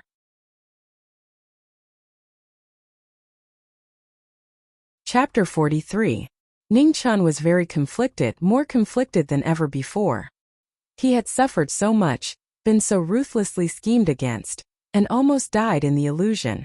Now he finally saw the treasure in front of him, but he couldn't get it. This kind of pain was driving him crazy. It was as if someone had stabbed him with a knife and wanted to pull it out. Huff! The little white horse was panting heavily. Its entire body was red as if it had been cooked. Ningchen was vexed and didn't have time to bother with it. Ding! A bell rang, and a netherworld ghost palanquin appeared outside the gates of the netherworld. The black and white impermanence in front jumped 30 meters and approached in the blink of an eye. Ningchen's heart turned cold. He made a prompt decision and pulled the little white horse away. He didn't know who was sitting in the palanquin, but he couldn't deal with the black and white impermanence. It was enough for him to be hot-headed once. He couldn't go back and look for suffering again. The Netherworld Palace's main hall was very big. Behind the altar was a 30-meter-wide blood pool. The blood pool had already dried up, and only the smell of blood lingered. It was nauseating. After the Netherworld ghost palanquin entered the main hall, it stopped in front of the altar. A pair of cold eyes looked at the demon saber and divine sword on the altar. A strange sound came from its mouth, as if it wanted to subdue the two divine weapons. The demon saber trembled slightly and emitted a dazzling blood-red light. Just as it was about to fly out, the divine sword's purple light shone brightly and suppressed the demon saber. The two divine weapons were constantly trembling, as if they were arguing about something. In the end, the demon saber calmed down, and the divine sword also quieted down. Humph! A cold snort came from the palanquin. Obviously, it was very dissatisfied with the result. However, the saber and sword had a spirit. In the Netherworld Palace, no one could force the two divine weapons to recognize them as masters. Ghost woman, long time no see. At this moment, an extremely sinister voice came from outside the main hall. The person who came was as handsome as a demon. He was wearing a purple robe with a hint of red. Although he was smiling, there was a chilling intent that made people tremble. Underworld child, you are also awake. The woman in the palanquin's voice had a trace of surprise and anger. She was very unhappy with the appearance of the handsome man in front of her. Awake? Hey, I have always been awake. The underworld child took 2 steps forward and arrived in front of the altar. He spoke with an indifferent smile. The woman in the palanquin did not care about this obvious lie. They had all been asleep for a long time, so it was impossible for anyone to wake up. The child of the underworld was an anomaly in the netherworld. He was powerful and absurd, and at the same time he was breathtaking and terrifying. Are you here for the bewitching blade too? It was a fact that underworld child had awakened. So Ghost Maiden didn't think about it any further and asked in a deep voice. Would you believe me if I said no? Netherchild gently stroked the patterns on the demon saber as a dangerous arc appeared on the corners of his mouth. He continued, however, I know that many people are interested in it, so I came. In the madman's palanquin, the ghost girl mocked. Crazy. I think that ghost lady is the one who understands underworld child the best. What a pity. Underworld child let out a long sigh as grief flashed across his devilish face. His sorrowful sigh seemed to be pained by ghost girl's lack of understanding. Abyss, your hypocrisy is disgusting. Ghost Maiden said underworld child's real name with a sarcastic tone. In this place there were only the two of them and they understood each other very well. Naturally, they would not be moved by this fake performance. Underworld child turned around with a serious expression and sighed. I have never lied. Ghost Maiden's cold laughter came from the palanquin. This sentence of yours is the biggest lie. Underworld child, don't blame me for not reminding you. This world is different from the past. Your absurdity will only bring you death. Ghost Maiden did not want to waste any more time. She softly muttered, and the black and white impermanence opened the way while Oxhead and Horseface carried the palanquin. The palanquin slowly left and soon disappeared. Death, I am looking forward to it. Underworld Child gently stroked the bewitching blade as his eyes flashed. He allowed the blade to cut his finger, but he did not seem to notice. Traces of blood flowed down the blade, making the cold blade appear even more demonic. The bewitching blade did not reject Underworld Child's blood, but it also did not acknowledge his identity. It only silently stabbed into the altar, and the blood light was extinguished. It did not move at all. Underworld Child quietly looked at the bewitching blade. After a long time he gently smiled. "O bewitching blade, I will wait for the day you are born. I will watch you dye the entire world in the most beautiful blood color." Ningqian didn't know what happened in the main hall. After he left, he didn't look back. He was very clear that the pair of evil swords weren't his. He couldn't move them, nor could he take them away. However, he hid the wooden boat beside the Ruoshui, so that no one else could come in. Ningqian was in a very bad mood, and he did not stop nagging. Ningqian admitted that he was not very ambitious. If he could not have it, no one could have it. As for whether the person in the palanquin could take away the sword, it was not something he could control. Although he was very unhappy, he really did not have any other choice. Currently, he could not even defeat Oxhead and Horseface, who were carrying the palanquin, let alone the person or ghost in the palanquin. The little white horse's body was still red, and it even felt hot to the touch. It really looked like it was cooked. Hoochie! The little white horse could not speak of its suffering, and it did not dare to complain. Ningqian was rejoicing in the misfortune of the little white horse. He was still very angry about not being able to take away the sword. Seeing that the little white horse would not die for a while, and would at most suffer for a few days, he did not care about it anymore. Bear with it. Oh right, where was I just now? After Ningqian came out from the illusionary realm, he became more talkative and started nagging. Actually, it was not hard to understand. Anyone who was trapped in the illusionary realm for a few days, a few months, or even a few years without a single living person beside them, not even a cockroach. There were only groups of Yin soldiers and Yin cavalry. Even if they were not crazy, they would still be perverted. The little white horse was in great pain, and basically did not care about what Ningqian was saying. It would occasionally huff, and it was also annoyed by the nagging, so it expressed its protest. Unfortunately, Ningqian did not care about its protest at all. At this moment, the little white horse's protest was also cute in his eyes. Or rather, as long as it was alive, it was cute. After the main hall of the Netherworld Hell, there was a barren land full of potholes, and there were also randomly erected boulders. The strange terrain was so strange that one could not see the end of it, and it made people feel cold. Ningqian frowned. He did not like this place. The yin qi was too strong and it was difficult to walk. He was a disabled person, and walking on flat ground was more difficult than ordinary people. Now that he had to walk on this strange terrain, wasn't this asking for his life? Ningqian looked at the little white horse, and measured the latter's weight. In the end he gave up. This fellow did not look like it had much meat, and it was not even sure if it could carry it. He did not want it to fall again. Previously, when he jumped off the cliff and broke his leg, it was not worth it to fall on his face again. Thinking about it, he was actually quite lucky. He did not die from jumping off the cliff, and not long after he fell, he crashed into something. Today, he did not die in the illusionary realm and was saved by the little white horse. It was said that good people did not live long, but scourges lived for 1,000 years. However, no matter how he looked at it, he did not look like a bad person, right? The ancients said that the ancients said so many things, but it seemed that there were always mistakes. Little White, do you think I am a good person? Ningqian turned his wheelchair, and tried his best to climb out of the small hole while asking. Hoochie, even though the little white horse was feeling uncomfortable, it could not help but express its disdain. I knew you would think so too. Ningqian was beaming with joy and said. Hoochie, the little white horse rolled its eyes, and no longer paid attention to this shameless human. Wait! Ningqian's hand suddenly stiffened, and he raised his head to look at the surrounding terrain. A bad premonition arose in his heart. Could this be the legendary 18 levels of hell? Ningqian frowned and thought about it again and again. In his previous life, he did not dabble much in myths and legends, so he did not remember clearly. After the Netherworld Great Hall, was it the 18 levels of hell? Ningqian sighed in his heart. When it was time to use it, one would regret not having enough knowledge. This was true if he had known earlier.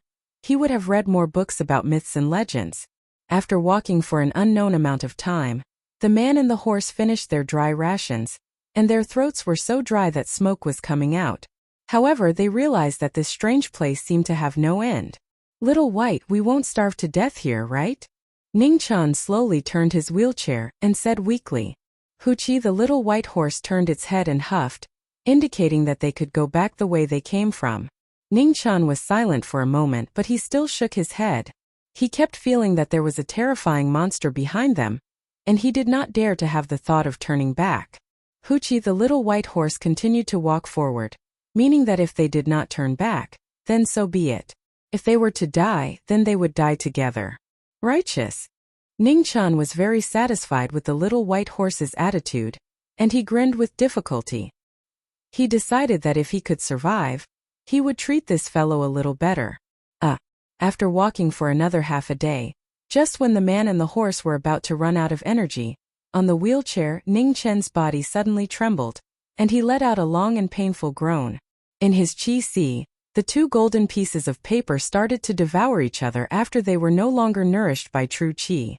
"Both of you, behave yourselves." Ning-chan was furious and he shouted. What time was it already? And these two fellows were still fighting each other.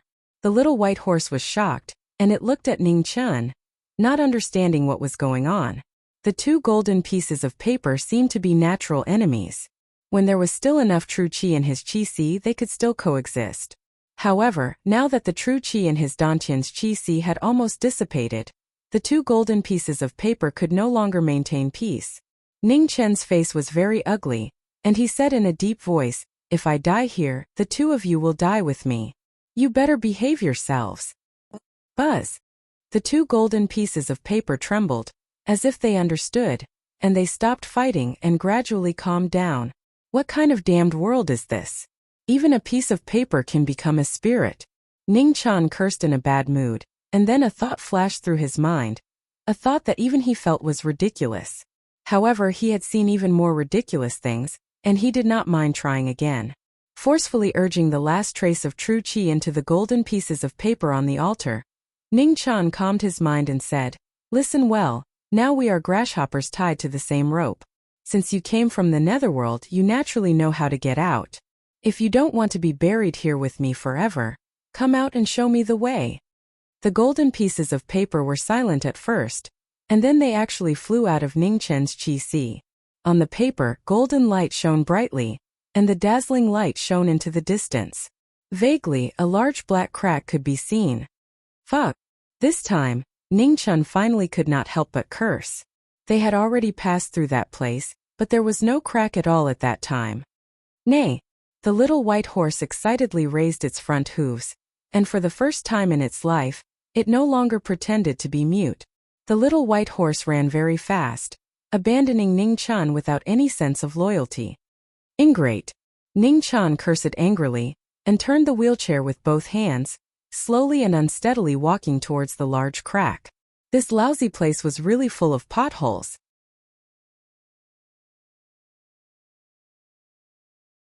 Chapter 44.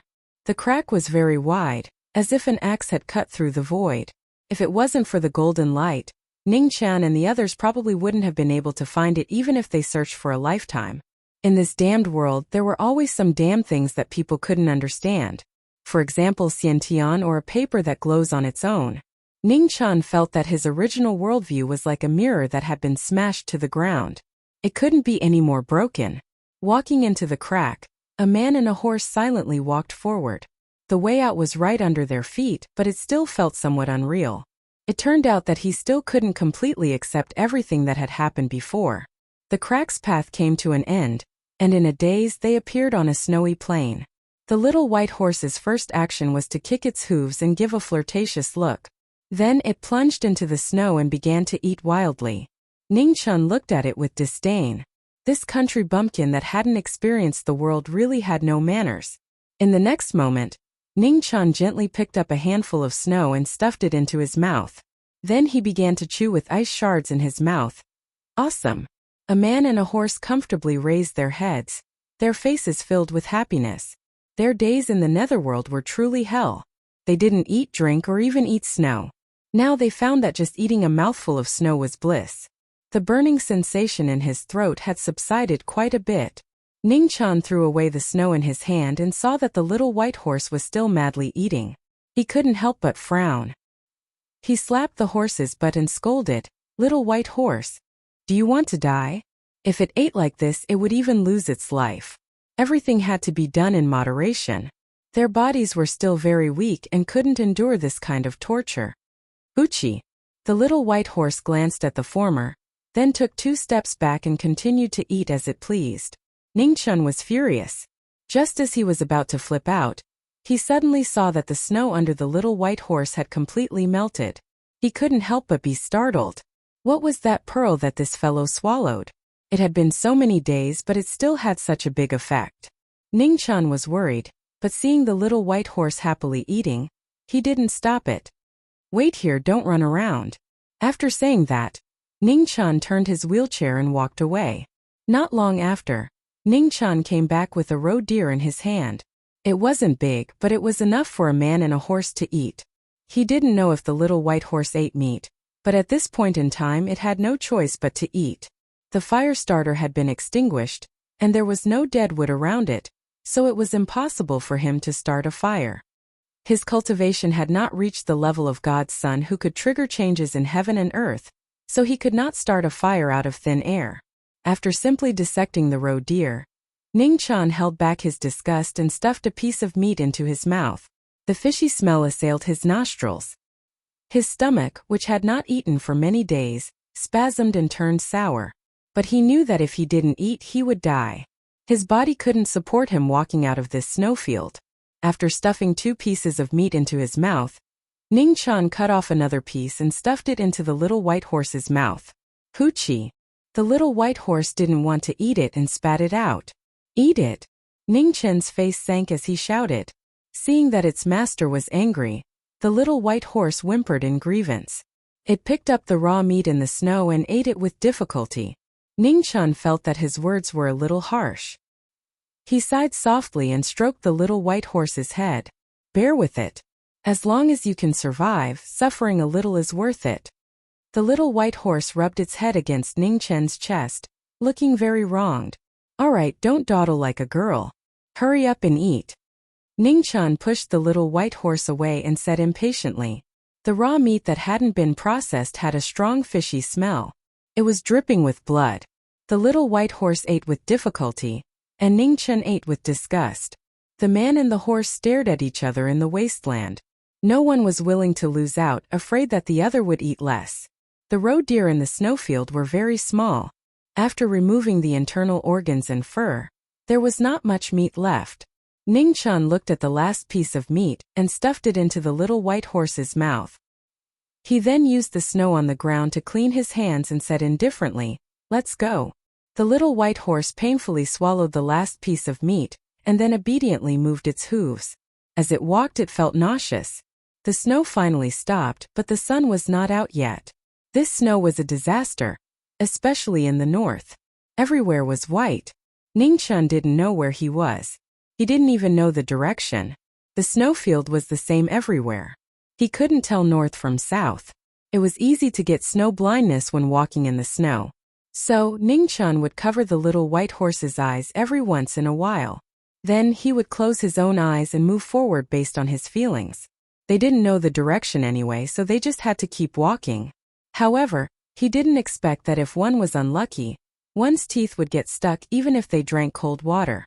Just as Ningchen and the little white horse saw hope in front of them and a city was faintly discernible, not far away, a man in white walked over. When the man in white saw the man and the horse in front of him, he was obviously stunned. In this vast snowfield, such a combination was too unique and too easy to recognize.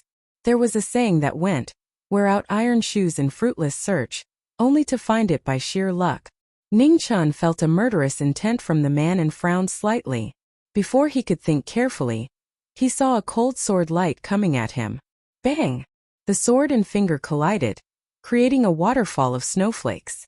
The man attacked with his sword so fast that it instantly fell. The sword was right in front of Ning Chan. Ning Chen's left hand held the sword with 2 fingers and turned the sword to one side, dissipating the force. At the same time, the ink sword was unsheathed. Half of the sword light was drawn, and the frost surged. The man's expression didn't change. He reached out his left hand and grabbed the ink sword. Sparks flew everywhere. It was a pair of gloves made of pig iron. Ning Chan squinted his eyes and increased the strength of the black sword in his hand by 30%. With a bang, a half-finger deep cut was made on the raw iron glove. Traces of blood flowed along the edge of the ink sword. The man in white saw blood for the first time. He turned the hand holding the sword, and the blade disintegrated. He took out the sword from the sword and stabbed it at Ning Chen's heart. Shameless! Ning Chan was flustered and exasperated. However, he didn't reflect on whether he was more shameless in the past. A sword hidden within a sword was impossible to guard against. However, Ning Chan had encountered more dangerous situations than this. Therefore he moved. The wheelchair didn't retreat. Instead he moved forward. The moment he turned around, the ink sword slashed back. It was like the scythe of the Grim Reaper, creating a black light. The ink sword was very fast and the move was very tricky. However, Ning Chan frowned slightly. He felt powerless. This sword was too slow. At least, it was much slower than when he faced the headless cavalry. Hua! His clothes were torn, and a waterfall of blood flowed out. The man in white took 3 steps back and avoided this fatal sword. Ning Chan was irritated and dissatisfied. His body was slower than before, and the wheelchair under him couldn't keep up. This was actually not difficult to understand.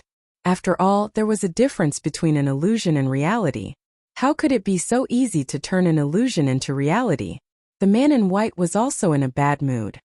He realized that with his 5th grade cultivation, he couldn't completely suppress the youth in front of him.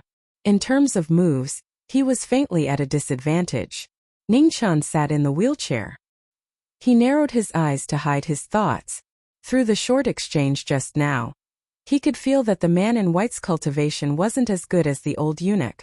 However, the sword in his hand was a bit troublesome. He had to thank the torture in the netherworld's illusion. Otherwise, he would still be that idiot who had cultivation but couldn't use it. At the end of the day, practicing martial arts was used for fighting. Strengthening the body was bullshit. When he was learning the sword from the sword consecrator, the old man once said that the sword's purpose was to kill people. Apart from that, there was no other use. And the person who held the sword was a swordsman. A person who used a sword to kill. Of course, there weren't many people who could be called a swordsman in this world. The sword consecrator said that he could at most be considered half a swordsman. In that case, he and the man in white in front of him couldn't even be considered half a swordsman. Ning Chan started to feel a bit disgusted. Perhaps it was because he ate raw meat earlier.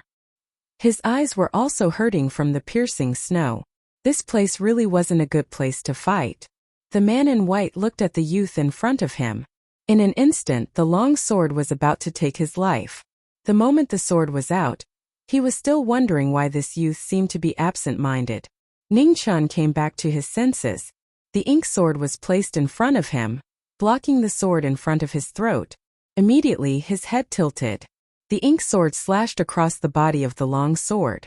In an instant, the sword turned around. Fresh blood splattered and a broken arm flew. Looking at the blood splattering all over the sky, Ning Chan sighed. He was still the best at breaking people's arms because the arm was the closest to him. In the next moment, the wheelchair turned. The ink sword turned again. The ink light slashed across and sealed the throat. The man in white fell down with his eyes wide open. His body was still in the same position as before. He crashed into the falling snow and could no longer stand up. Cough, cough. Ning Chan coughed violently a few times. A trace of blood flowed out from the corner of his mouth. He impatiently wiped it with his hand. Then he bent down and casually searched the man in white. He got up and patted the little white horse's butt. Let's go. Follow this young master into the city. Hoochie. The little white horse responded and followed beside the wheelchair. It slowly walked towards the ancient city in the distance. The ancient city was really far away. When the two of them walked into the city, the sky was already as dark as it could get. The inn on the street was about to close, but Ning Chan stopped it. He was very hungry. His brother, the little white horse, was also very hungry. The innkeeper was very impatient at first. However, when he saw the fist-sized silver in the youth's hand, his face immediately turned bright. He wanted to worship this youth as if he was his ancestor. Ning-chan indifferently threw a glance at the little white horse. How is it? It's not bad to follow this brother, right? The little white horse obediently responded with a proper attitude. Ning-chan was very satisfied. Young master, what do you want to eat? The innkeeper smiled flatteringly. Ning-chan glanced at the signs hanging in front of the hall. Then he pointed at them one by one. He looked like a nouveau riche. Other than these few that I don't want, give me 1 portion of each of the others. No, 2 portions. Hearing the former's words, the smile on the innkeeper's face became even brighter. He pretended to be concerned and asked, Young master, do you want to take away 1 portion? No, that portion is for him. Ning-chan pointed at the little white horse at the door and said impatiently, Young master, do you want this horse to come in and eat as well? The innkeeper asked in surprise, Can't I? Ning-chan became even more impatient. What's the point of wasting time? He was about to starve to death. This is against the rules. The innkeeper looked troubled. This was a place where people ate. How could he let a beast in? Ning-chan threw the silver ingot in his hand over and said, This is yours. Your words are the rules. The innkeeper's face bloomed with joy. Without another word, he turned around and walked towards the kitchen. Before the food was served, the 2 hungry ghosts grabbed the tea in the hall and drank pot after pot. Ning-chan waited until he was about to go crazy. Finally, the food was served. The chef was pulled out from his bed by the innkeeper. In his days, he was a little off. However, this did not stop the 2 fellows from eating crazily. Due to the lack of manpower, the innkeeper was also helping out in the kitchen. It was not easy for him to free up his hands. He was about to come to the front hall to take a look. As soon as he stepped into the hall, he was immediately stunned by the scene of the man and horse eating. The hall was a mess. Empty plates were thrown everywhere. There was almost no place for the man and horse to stand. At the side, the young waiter who was serving the dishes turned pale. It was the first time in his life that he had seen such a terrifying scene. Ning-chan and the little white horse naturally did not know that their table manners had caused such a huge psychological shadow. The 2 fellows' mental quality and skin were beyond this era. They did not care about what others thought. Thus, more and more people in the hall were scared silly. They stood there in a daze, looking at the strange man and horse in front of them.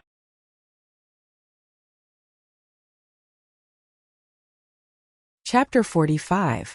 In the hall, Ning-chan was eating when he suddenly stopped. He turned around and looked at the shopkeeper with a terrifying green light in his eyes. Shopkeeper, the dishes haven't been served yet, right?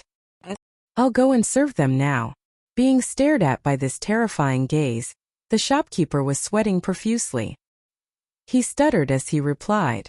After the shopkeeper left, Ning-chan looked at the few people at the side.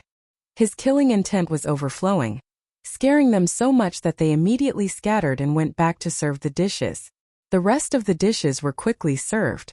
The shopkeeper, the waiter, the chef, the washers, and the others began to gather around. More and more people gathered around. The few helpers who were sleeping in the back hall were also frightened by this scene. Out of curiosity, they came over to take a look. Then they were so shocked that their jaws dropped. How could one describe the scene of a man and a horse eating together? It was simply a scene that could swallow mountains and rivers. There would always be unforgettable scenes in a person's life. However, the pitiful memories of the people present were destined to be imprinted by this pair of hungry ghosts. This scene was even more terrifying than today's snow. It was a rare occurrence in 100 years. After an hour, the man and the horse finally stopped. They looked at each other and grinned. They were both satisfied and happy. The battle stopped. The chef and the others also went back to sleep in a daze. They were unable to regain their senses along the way. The little white horse was brought to the stable to rest by the waiter. Ning-chan got a room and prepared to have a good night's sleep. These days he had experienced too much. His head was forcefully stuffed with many unimaginable things. He was already overloaded. After all, he was still an ordinary person. He had his own thoughts and emotions. He was unable to accept so many unimaginable concepts at once. This night, it was unprecedentedly quiet. The little white horse in the stable and Ningqian in the guest room slept soundly. Even if lightning struck, they would not wake up. The next day, when the sun was high up in the sky, Ningqian pushed open the door of the room. He woke up the little white horse that was still sleeping and wanted to continue on his journey. The little white horse was not awake and was in a bad mood. Thus, it threw a tantrum and refused to leave. Ningqian sat at the side and sneered as he watched the former throw a tantrum. After a moment, he pulled out his ink sword and stabbed it into the stone floor. He said indifferently, "Are you going or not?" Seeing the black sword stabbed into the ground, the little white horse suddenly quivered, and its mind suddenly became clear. It neighed and immediately got into position. "At least you know what's good for you." Ningqian put away his black sword and put on a fake smile. There were some horses that you couldn't treat well. If you gave them a little bit of kindness, they would take advantage of you and get ready to start dying. Ningqian made up his mind to return to the palace to see his eldest grandson. This decision was very difficult to make. He didn't know how to go back, but he had to go back. The letter in his hand was of great importance. More importantly, the Western Palace's repeated attempts to kill him had greatly infuriated him. In the Imperial Palace, the only person he trusted was Zhang Sun. If he wanted the Western Palace to be wary, this letter would be best placed in Zhang Sun's hands. However, despite his determination, Ningqian's heart trembled at the thought of meeting Zhang Sun. Trust and fear were two completely different things. Unless he had no other choice, he really didn't dare to go back. He didn't know if Zhang Sun's anger had subsided after so many years. Ningqian was afraid. As he walked, he muttered to the little white horse beside him, "Little White, in 2 days, I'll take you to see someone." Wuxia. The little white horse was surprised. It turned its head and blinked its eyes, asking again, "Who?" Ningqian's body trembled slightly. He laughed dryly, "You'll know when you see him." In the morning, Ningqian rotated his wheelchair around the city. Along the way, he bought many things and then threw them all on the little white horse. In the past, they had each memorized their own things because they weren't familiar with each other. Now that they were so familiar with each other, there was no need to distinguish between them. Moreover, this fellow ate and drank his food. No matter what, it had to pay a price. The little white horse felt wronged and accepted the pressure. It didn't dare to resist. The threat from this morning was still vivid in its mind. It could only silently swallow this loss. Half a day later, the man and the horse set out, heading south in the direction of the Imperial Palace. But before that, he still had to return to the academy. This was because after meeting Zhang Sun, he wanted to go to the Sword City in the east. The academy and the Imperial Palace were actually not far from each other. To a very small number of people, it could even be said that they were very close. The peak military strength of the Great Xia wasn't considered strong. The reason why they could still suppress all sides was firstly because of the invincible military strength of the Great Xia, and secondly because of the existence of the academy. The dean of the academy was one of the 5 strongest people in the world. Even if the 6th Xiantian had appeared, it still didn't change the fact that the dean was one of the 5 strongest people. Xiantian experts also needed time to accumulate. It wasn't possible to reach the world-shaking strength of the 5 strongest people in the world just by stepping into the Xiantian realm. Although the 6th Xiantian was shocking, he still needed time to settle down. In this world, except for Ningqian, no one could be sure who the 6th Xiantian was. The barren city in the east was too mysterious. Even the powerful Great Xia didn't dare to provoke it. One of the strongest martial marquises of the Great Xia had been there for a long time. This made the world more curious about the origin of the barren city. However, all these years, none of the spies sent to the city had returned alive. When the swordsmen of the world looked at the city, their hearts would always feel heavy. This was because they saw a sword in the city. Or rather, they saw that the entire city was a sword. Therefore, the barren city was called the Sword City by the swordsmen of the world. It was a supreme sword. Its sharpness was restrained, but it made the swordsmen of the world submit to it. It was said that there might be a supreme swordsman in the Sword City. A swordsman that even the Xiantian experts were afraid of. The rumor was ridiculous. Everyone knew that the Xiantian realm was the holy realm of martial arts. It was a completely different concept from the Hotian realm.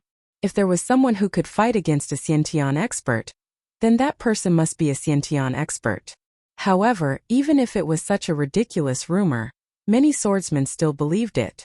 They believed that those who entered the path of swordsmanship could fight against a Xiantian expert, even if their physical body didn't break through to the Xiantian realm. Regardless of whether the rumor was true or not, the strength of the Sword City was undeniable. It forced the great Xia to send a martial Marquis to guard it for a long time. It could be seen how terrifying the deterrent force of martial arts was. Tiansong Academy, Dui Temple, Yongye Temple, Northern Ming's Golden Tent, and the Sword City. This was a forbidden area for the swordsmen of the world. No expert dared to enter without permission. Ningqian didn't know what the relationship between Mu Changxue and the Sword City was, but he had to go there sooner or later. Perhaps it would be after he returned to the palace. He wanted to see what happened to that woman. He still couldn't forget the aura that day. It was a kind of coldness that cut off everything. It was so cold that it made his heart cold. Mu Changxue was the first person he met in this life. He had a special meaning to him. He hated the feeling that floated in his heart that day. If he couldn't confirm with his own eyes whether the premonition was real or not, he couldn't let go of the stone in his heart. His purpose for returning to the academy was simple. Whether it was returning to the palace or the Sword City in the east, he might encounter unimaginable dangers. He needed to be faster, and the wheelchair he was in was indeed too slow. There was a Mr. Liu in the academy who was best at crafting. At that time, Mr. Liu said that it was his first time using a wheelchair. It was inevitable that he would be a little unfamiliar with it. Although Ningqian always thought that this wheelchair was far better than what Mr. Liu said, it was too slow after all. He had to go back and change it. Originally, he wanted to wait until he was a little stronger, strong enough to protect himself before going to the Sword City in the east to find Mu Changxue. However, he was not a patient person after all. Being able to endure for so long was already his limit. He listened to the headmaster's words and came to the north. It was also a kind of experience to untie the knot in his heart. He had always lived under the protection of his eldest grandson. He experienced a lot but grew little. After all, everyone had to walk their own path, and he was no exception. On the way back, with a clear goal in mind, it was much faster than when they came. Every time they passed by a new place, the little white horse would be in high spirits. However, Ningqian's mood was not good at all, because he found that the golden paper he obtained from the altar was really driving him crazy. The cultivation method recorded on the paper was very powerful, but the requirements were also frighteningly high. Especially the moves, which required one to be at least above the primordial realm to practice. Ningqian felt indignant. If he was in the primordial realm, he would not need to practice the stupid moves. He could just kill the enemy with one slap with his cultivation. He could not practice the moves, but he could refer to the mental cultivation method. The dantian of the human body had a large space. As long as one was not afraid of death, it could accommodate all kinds of genuine qi. Unfortunately, the essence of this page was in the moves recorded at the end. Although the mental cultivation method was not ordinary, without the coordination of the moves, it could not exert much of its power. The only good news was that the methods on the 2 pages of the golden paper did not conflict with each other. It meant that even if he practiced it, he would not die. Then he would practice it. Of course, he still focused on the cultivation technique on the first page of the golden paper. This cultivation technique was only used as a precaution. 10 days later, the travel-worn man and horse finally returned to the academy. At the same time, the students of the academy had started school. After returning, Ningqian first paid a visit to the headmaster. It had only been more than a month, and the headmaster was even older. However, he still looked energetic. The headmaster liked the little white horse very much. Ningqian simply left it here and went to find Mr. Liu himself. Mr. Liu's residence was not in the academy, but in an orphanage about 3 miles away from the academy. Mr. Liu liked silence, especially when he was studying new ideas. He hated to be disturbed. However, Ningqian felt that this strange old man's temperament was very compatible. When Ningqian arrived at Mr. Liu's residence, the door of the orphanage was closed. It was obvious that no one was welcome in. He knew that the strange old man should still be studying his framework at this time, so he was not in a hurry. Instead, he sat outside the door and waited quietly. Not long after, an irritable voice came from the courtyard. "Come in." Ning Chun smiled and pushed the door open.